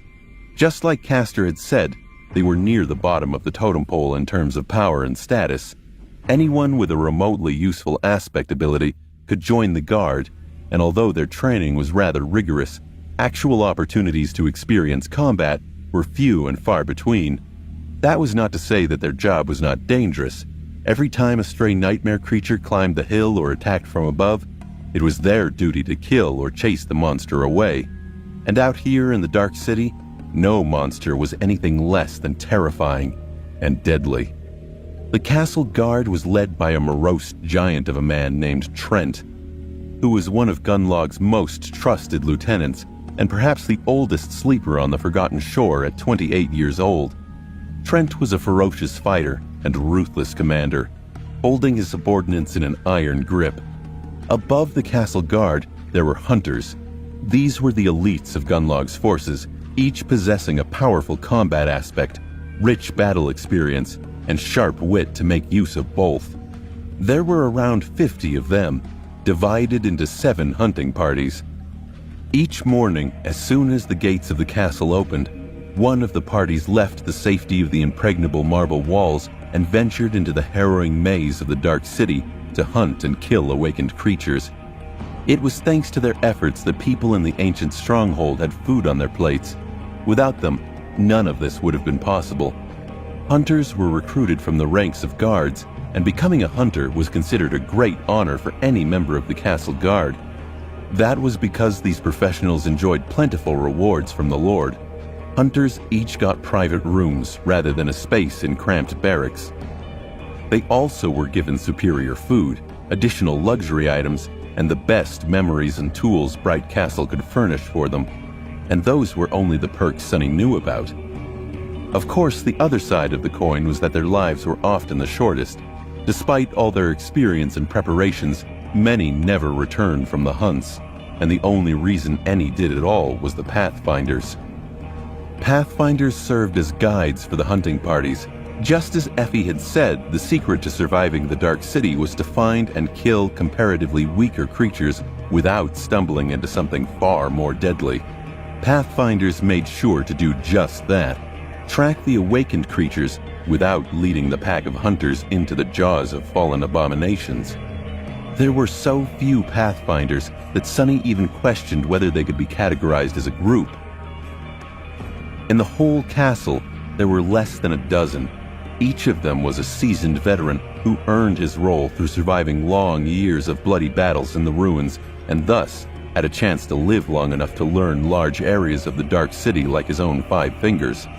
Needless to say, all of them were incredibly fearsome combatants and enjoyed lavish, sometimes even decadent lifestyles. It had occurred to Sonny that with his aspect and experience in the labyrinth, he would probably be a solid pathfinder, but he shook that thought off quickly. He wanted nothing to do with Gunlog or his minions. Both hunters and pathfinders were led by a charismatic man called James. James came from the Forgotten Shore in the same year as Gunlog and helped him take control of the castle. Together, these 3 groups, guards, hunters, and pathfinders, formed Gunlog's army, which was simply known as the Host. Something in Sonny's gut told him that the Host was just as dangerous as any abomination outside the castle walls, maybe even more so. His time with the Soul Tree had taught the young sleeper how dangerous it was to let one's guard down. Sometimes the most evil foes present themselves as friends. Sonny would not repeat his mistakes. If he was stuck here for the rest of his life, he sure as hell wasn't willing to simply accept the orders of these strangers. The Host was up to something sinister, and he was going to find out what.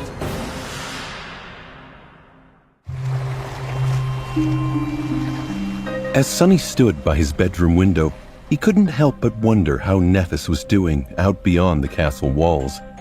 He wasn't worried. She was the most competent person he knew. But he felt a pang of guilt in the safety and comfort of the castle while she was out there. Sonny took a deep breath and reminded himself that he had his work to do inside the castle. He padded to the bed. Sonny sank onto the mattress and reflected on all the intelligence he'd been able to glean so far. In addition to his armed forces, 2 other groups of people pledged their loyalty to Gunlog. The first of these groups consisted of sleepers with useful utility abilities or natural skills. These people, known as artisans, played a very important role in the life of the castle. They were responsible for creating and maintaining various items that were vital to the survival of the group, such as weapons, tools, and various gear. It also fell to the artisans to craft and upkeep luxury goods like clothes, furniture, and utensils, which simply made existing on the Forgotten Shore less unbearable. Each artisan had a small team of less gifted sleepers helping them craft the necessary items. All in all, there were around 100 of them in total, with most of that number consisting of the assistants. They were led by a young woman called Kido, who was a talented manager and had an ability that allowed her to change attributes of certain plants. The vegetables in Sonny's stew came from her garden. Since such an ability was nothing short of priceless on the Forgotten Shore, where food was scarce and mostly homogeneous, it wasn't surprising that she had become one of the lieutenants despite being much younger than the rest of them. The status of artisans was somewhat of a tense subject in the Bright Castle. Because they were largely non-combatants, guards felt that their position should be inferior to that of people actually risking their lives in vicious battles against nightmare creatures. Artisans, on the contrary, believed that the rarity of utility aspects and the vital role they played in maintaining the living conditions inside the castle should land them more prestige than the castle guard, which basically recruited any random nobody. This conflict had been simmering for a long time and was not going to be resolved anytime soon. Funnily enough, hunters, who risked their lives the most, did not care about the issue one way or another. Their leader James, however, was silently supporting the artisans and their chief, Kido, which prevented the guards from being too forceful in their argument. The last group of people who swore loyalty to Gunlog was the Handmaidens. These were the young women Sonny had seen quietly performing various chores around the castle, like making sure that windows were properly closed before the onset of night, or preparing and handing out food during mealtime. They were responsible for maintaining the castle itself, as well as serving the high-ranking members of the host. There were also around 100 of them. From what Sonny knew about the world, he feared that the girls may be victims of abuse even within the walls of the ancient stronghold. But to his surprise and relief, they were actually viewed with a great deal of reverence and even a little fear. Sunny suspected that much of this attitude could be attributed to the group's leader, Shan. Shan was a mysterious and strikingly beautiful woman whose very presence demanded respect.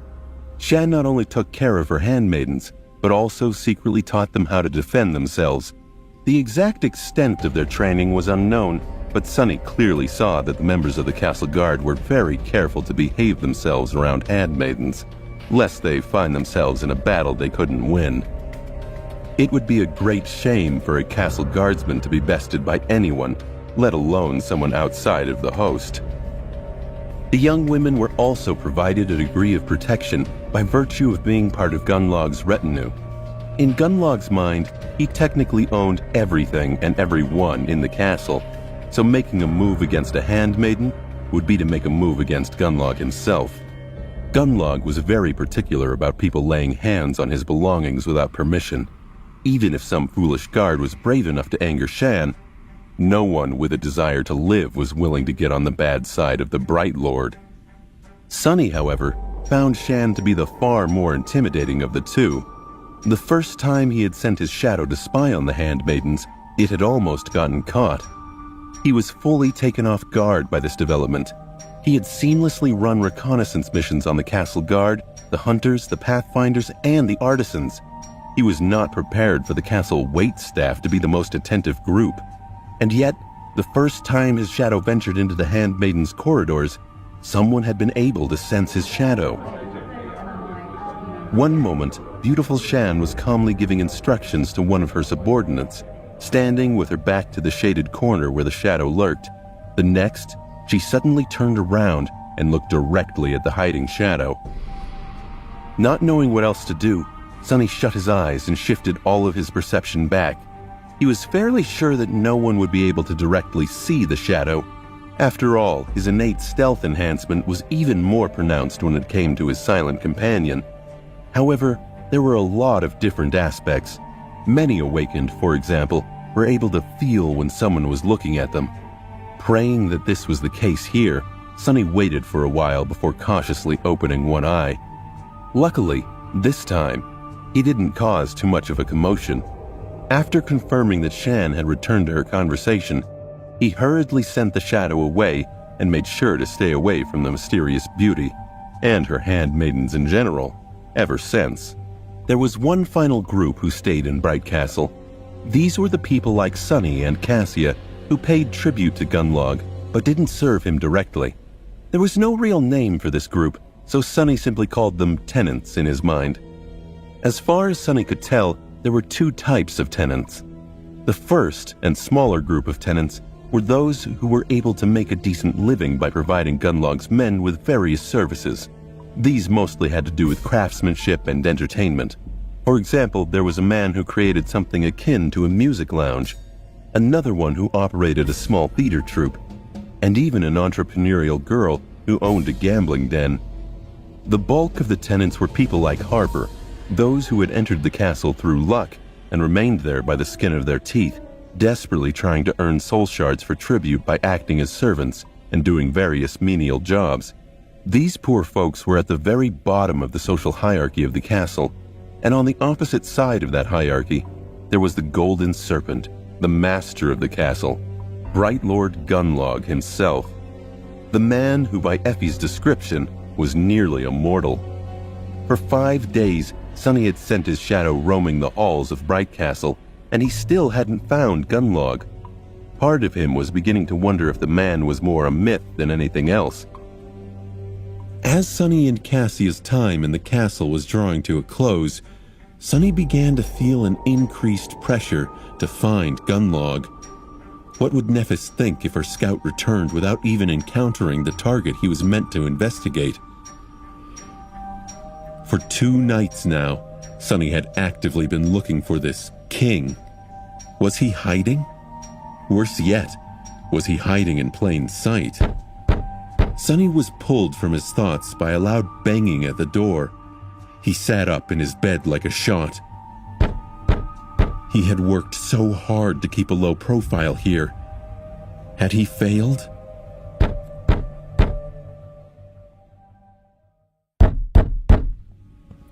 Sonny had been in the middle of his nightly scouting mission when he first heard the knocking on the door. One of the luxuries of his aspect was that he could explore the entire building from the safety of his bedroom. He climbed from his bed and padded to the door, anxious about who might be on the other side, and why they'd come calling. Had he somehow been caught in the act? Even if he had, there was no reason Sonny couldn't deny it. Well, other than his inability to lie.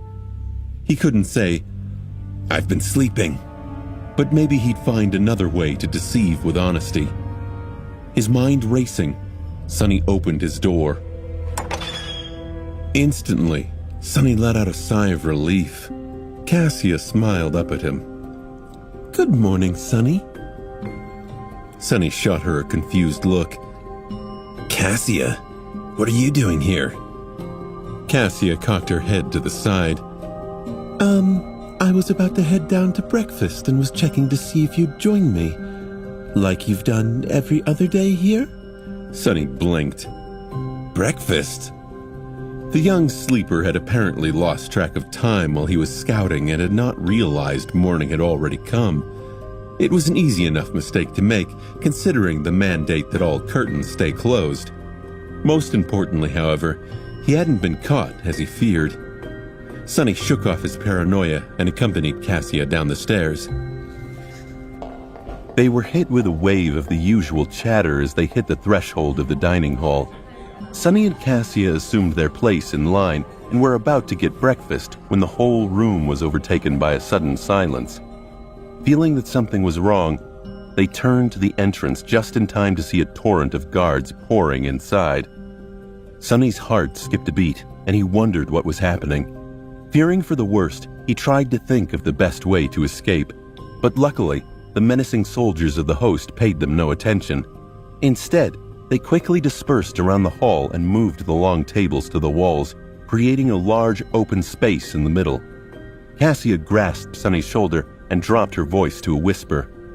What is going on? He hesitated, then answered uncertainly. I'm not sure. Sonny scanned the crowd for any hints and caught sight of Castor standing among the crowd. The handsome young man had a solemn look on his face. His gaze was turned to the dark alcove at the far end of the hall. One by one, all the sleepers turned to face the same direction. Sonny followed their example. Slowly, 5 figures stepped out of the darkness of the alcove and stood at the steps leading up to the throne. They were James, Trent, Shan, Kido, and the last of Gunlog's 5 lieutenants. When Sonny noticed him, an involuntary shudder ran through his body. The 5th lieutenant had no official duties in the Bright Castle, but everyone here feared him the most. He was a strange, pale man with a bony face and glassy, emotionless eyes. His spine was twisted, making him appear deceptively short. The hunchback was wearing simple black clothes with no adornments and holding himself with a bit of awkwardness, as though uncomfortable with all the attention. His name was Horace, and he was Bright Lord's hidden blade and executioner. When someone needed to be disposed of, he was sent to carry out the punishment. If Gunlog wanted everyone to know about his displeasure, there would be rivers of blood left in his wake. If not, there wouldn't be even a single drop. People would just disappear as though they had never existed. Horace was Gunlog's murderous shadow. Many of the inhabitants of the castle had nightmares in which they awoke only to see his glassy, cold eyes staring at them from the darkness. For some, those nightmares became a reality. Horace was willing and eager to follow any command of his master, no matter how vile. What disturbed Sonny the most, however, was that looking at Horace was like looking at a dark mirror. Despite the fact that they were almost nothing alike, for some reason, he couldn't help but recognize traces of himself in the sadistic butcher. Or, to be precise, of a possible future version of himself. Sonny shook off the feeling, thinking, No way. I am much more pleasant on the eye. Forcing himself to look away before the hunchback felt his stare, Sonny turned his head and looked at the tall man who had finally appeared from the darkness. Gunlog was here. Despite the fact that Gunlog's heavy presence permeated every centimeter of the castle, the Bright Lord himself was strangely elusive. He didn't show himself often, preferring to rule through his 5 proxies. Whether it was out of arrogance, paranoia, or some other reason, Sunny did not know, and after the incident with Shan, Sunny had become much more cautious about sending his shadow to walk freely. Because of these precautions, Sunny had not seen the man until now. At least Sunny assumed the Gunlog was a man and not some golden demon. The Bright Lord was clad in a strange gilded armor that covered his tall figure from head to toe, not leaving even his eyes exposed. It seemed simultaneously solid and liquid, almost flowing over his mighty muscles and broad, powerful shoulders. In the place where his face should have been, a smooth and empty expanse of polished gold reflected the frightened faces of hundreds of sleepers back at them. Sunny saw his own reflection staring at him, and suddenly realized how small and weak he was in front of this brilliant giant. His legs trembled. The pressure Gunlog exerted on the space around him was almost palpable. All the people near Sunny were going through a similar kind of experience as him. Their faces were pale, their eyes wide, drops of sweat appearing on their temples. Even the lieutenant seemed slightly uncomfortable, affected by this oppressive aura, just like the rest of them. A thought sparked in Sunny's mind. God damn it. What if that's not an aura, but a mind attack? Protected by the doubtless trait of the puppeteer's shroud, Sunny was more resistant to such attacks than most. Gritting his teeth, he shook off the effects of Gunlog's psychic pressure and drew in a deep breath. Then he glanced at Cassia, concerned about her well-being. To his surprise, the blind girl was doing absolutely fine. Unlike the rest of them, she wasn't showing any signs of distress. Sunny stared at her and blinked a couple of times. It was the last piece of the puzzle. He thought to himself, The reflection. This all started when I saw my reflection in the visor of that bastard's weird armor. But Cassia is blind, so she's unaffected. It seemed as though Gunlog wasn't attacking them. It was just an enchantment of that strange golden armor of his. Whoever looked at its mirror-like face was immediately assaulted by a crippling feeling of awe, dread, and the crushing desire to submit. Sunny wondered in astonishment. What kind of a memory can practically paralyze several hundred people just from its passive effect? Is that even possible? Meanwhile, Gunlog approached the empty white throne and gracefully sat down. The light falling from the numerous holes in the black wall of the alcove reflected from his armor, making it appear as though he was enveloped by a bright radiance. The golden armor that served as his face turned to gaze at the rows of sleepers trembling at his feet. A few moments later, a deep and insidious voice resounded from all around them, as though the castle itself was whispering into their ears. His voice was strong and deep, but with a slight hint of menace. Ah, what a nice day it is today. A perfect day for justice. Don't you think, my precious wards? I've heard that a criminal is hiding among us today. Well, am I not fair? Am I not just? Let me show you how just I am. Sunny implicitly understood what was going on. This was a show of strength, an attempt to intimidate the masses. Someone broke one of Gunlog's rules, and he aimed to make an example out of them. But who was it, and what price did they have to pay?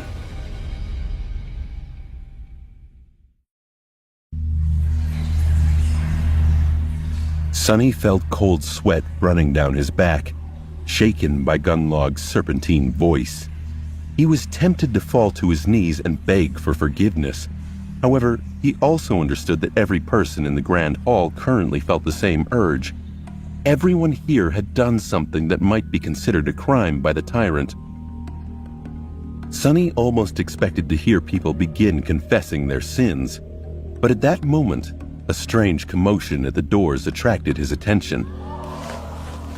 Moving with menacing determination, 2 guards dragged a man to the center of the hall and threw him on the floor. The man was dressed in rags and painfully lean, which betrayed his nature as a dweller of the outer settlement. However, there were ropes of powerful muscles rolling under his thin skin, and an angry, fearless look in his eyes that made the man appear proud and defiant. Throwing a contemptuous stare at the guards, he picked himself up from the floor and stood up. His back was straight and his head held high. There was no ounce of fear on his face. Instead, there was dark, furious resentment. Gunlog looked down on the brave man from his throne and slightly tilted his head. The outsider grimaced after seeing his reflection in the golden mask, but still didn't lower his head. Sonny was impressed by the stranger. He silently marveled, "That's pure willpower." Meanwhile, Bright Lord's voice resounded in the grand hall once again. My wards, we have a guest today. This man called Juby is visiting us from the outer settlement. Recently, he had been heard leveraging an accusation against one of my men. As a just and benevolent lord, I have invited Juby here to plead his case and expose the criminal. We must get to the bottom of this matter. After all, the law is our only guiding star in this dark world. Despite being free from the psychic pressure emanated by Gunlog's armor, Sonny still felt strangely affected by his deep, soft voice. He even got goosebumps. With or without the golden memory, Bright Lord possessed a powerful and ingratiating charisma. It was hard not to listen to him. But the man called Juby just smirked. "That's right. I'm here to accuse one of your thugs, Gunlog. Let's see how you'll get out of this one, bastard." With that, he raised one hand and pointed a finger at the group of hunters watching the proceeding from their usual corner of the grand hall. "That man right there, one of your so-called pathfinders, is guilty of murder. Him and his whole crew of hunters. They killed an innocent kid in the most repugnant of ways. I've been watching you and your minions commit all sorts of vile crimes over these years, but enough is enough. Today, I'll see him answer with his life for what he did." A wave of shocked whispers ran through the crowd. Accusing Gunlog's men was not something a sane person would ever do. Due to their venerated status, these men were nearly untouchable, and yet Juby seemed unrelenting. Gunlog smirked. Is that so? That is a heavy accusation, Juby. Please, tell us more. The man from the outer settlement gritted his teeth. "That Pathfinder scum and his people lured a naive kid into their party by promising him all kinds of rewards and riches. They told him that he's going to become one of them and come to live in your damn castle. But in reality, they just fed him to the monsters as bait." He spat on the floor. "You dare call yourself warriors? You damn cowards! Don't you have any shame?" A heavy silence settled in the grand hall. People were now staring at the accused with dark expressions on their faces.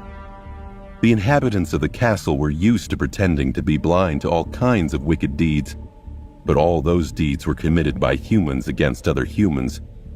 What they couldn't forgive was a human being betraying another of their kind to the nightmare creatures. In the dark city, this was tantamount to sacrilege. Gunlog turned his head to face the group, who shivered under his gaze. Is this true? The oldest of the group, the Pathfinder, glanced darkly at Juby and scowled. There must be some kind of a misunderstanding, my lord. The boy in question was a highly valued member of my party. We all had high hopes for his future. His death saddened all of us a great deal. His voice was steady and calm, perhaps even a little too calm. Juby snarled. "Lies! I happened to be hunting on that day myself, and saw everything with my own 2 eyes. I know what you did, bastard. Gunlog turned to face the crowd and sighed. He allowed a few moments to pass before speaking up. What an unfortunate situation. It seems that it is your word against his, Juby. What to do? What to do? I trust my brave men wholeheartedly, of course. Who would be so ungrateful as to distrust these heroes when they are the ones keeping you all alive? Surely, there's no one that vile and wicked among you, my precious wards. Sonny held his breath, feeling singled out by the insidious voice. The chilling threat hidden behind these words was not very subtle. Gunlog was silent for a few moments, battering the crowd with his oppressive psychic aura. Then, he turned away, letting the people breathe. But it would be unbecoming of me to play favorites in such a grave matter. And this matter, oh, it is grave indeed. What a dilemma. How do we uphold justice, my wards? In the ensuing silence, James, the leader of both Hunters and Pathfinders, stepped forward. My lord, if I may speak, isn't there a law that suits this situation perfectly? It has existed for as long as humans lived in this ancient castle. I'm talking, of course, about the right of challenge. He glanced at Juby and smiled. If this brave hunter has any shadow of doubt about his accusation, he should step down. If not, he can challenge the criminal and prove it with blood. Of course, the real culprit here is me.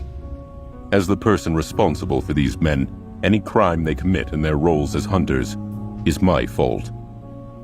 James's charismatic smile was wide and friendly. So, how about it, Juby? Will you step down, or do you want to challenge me? The subtext of this situation was clear to everyone in the room.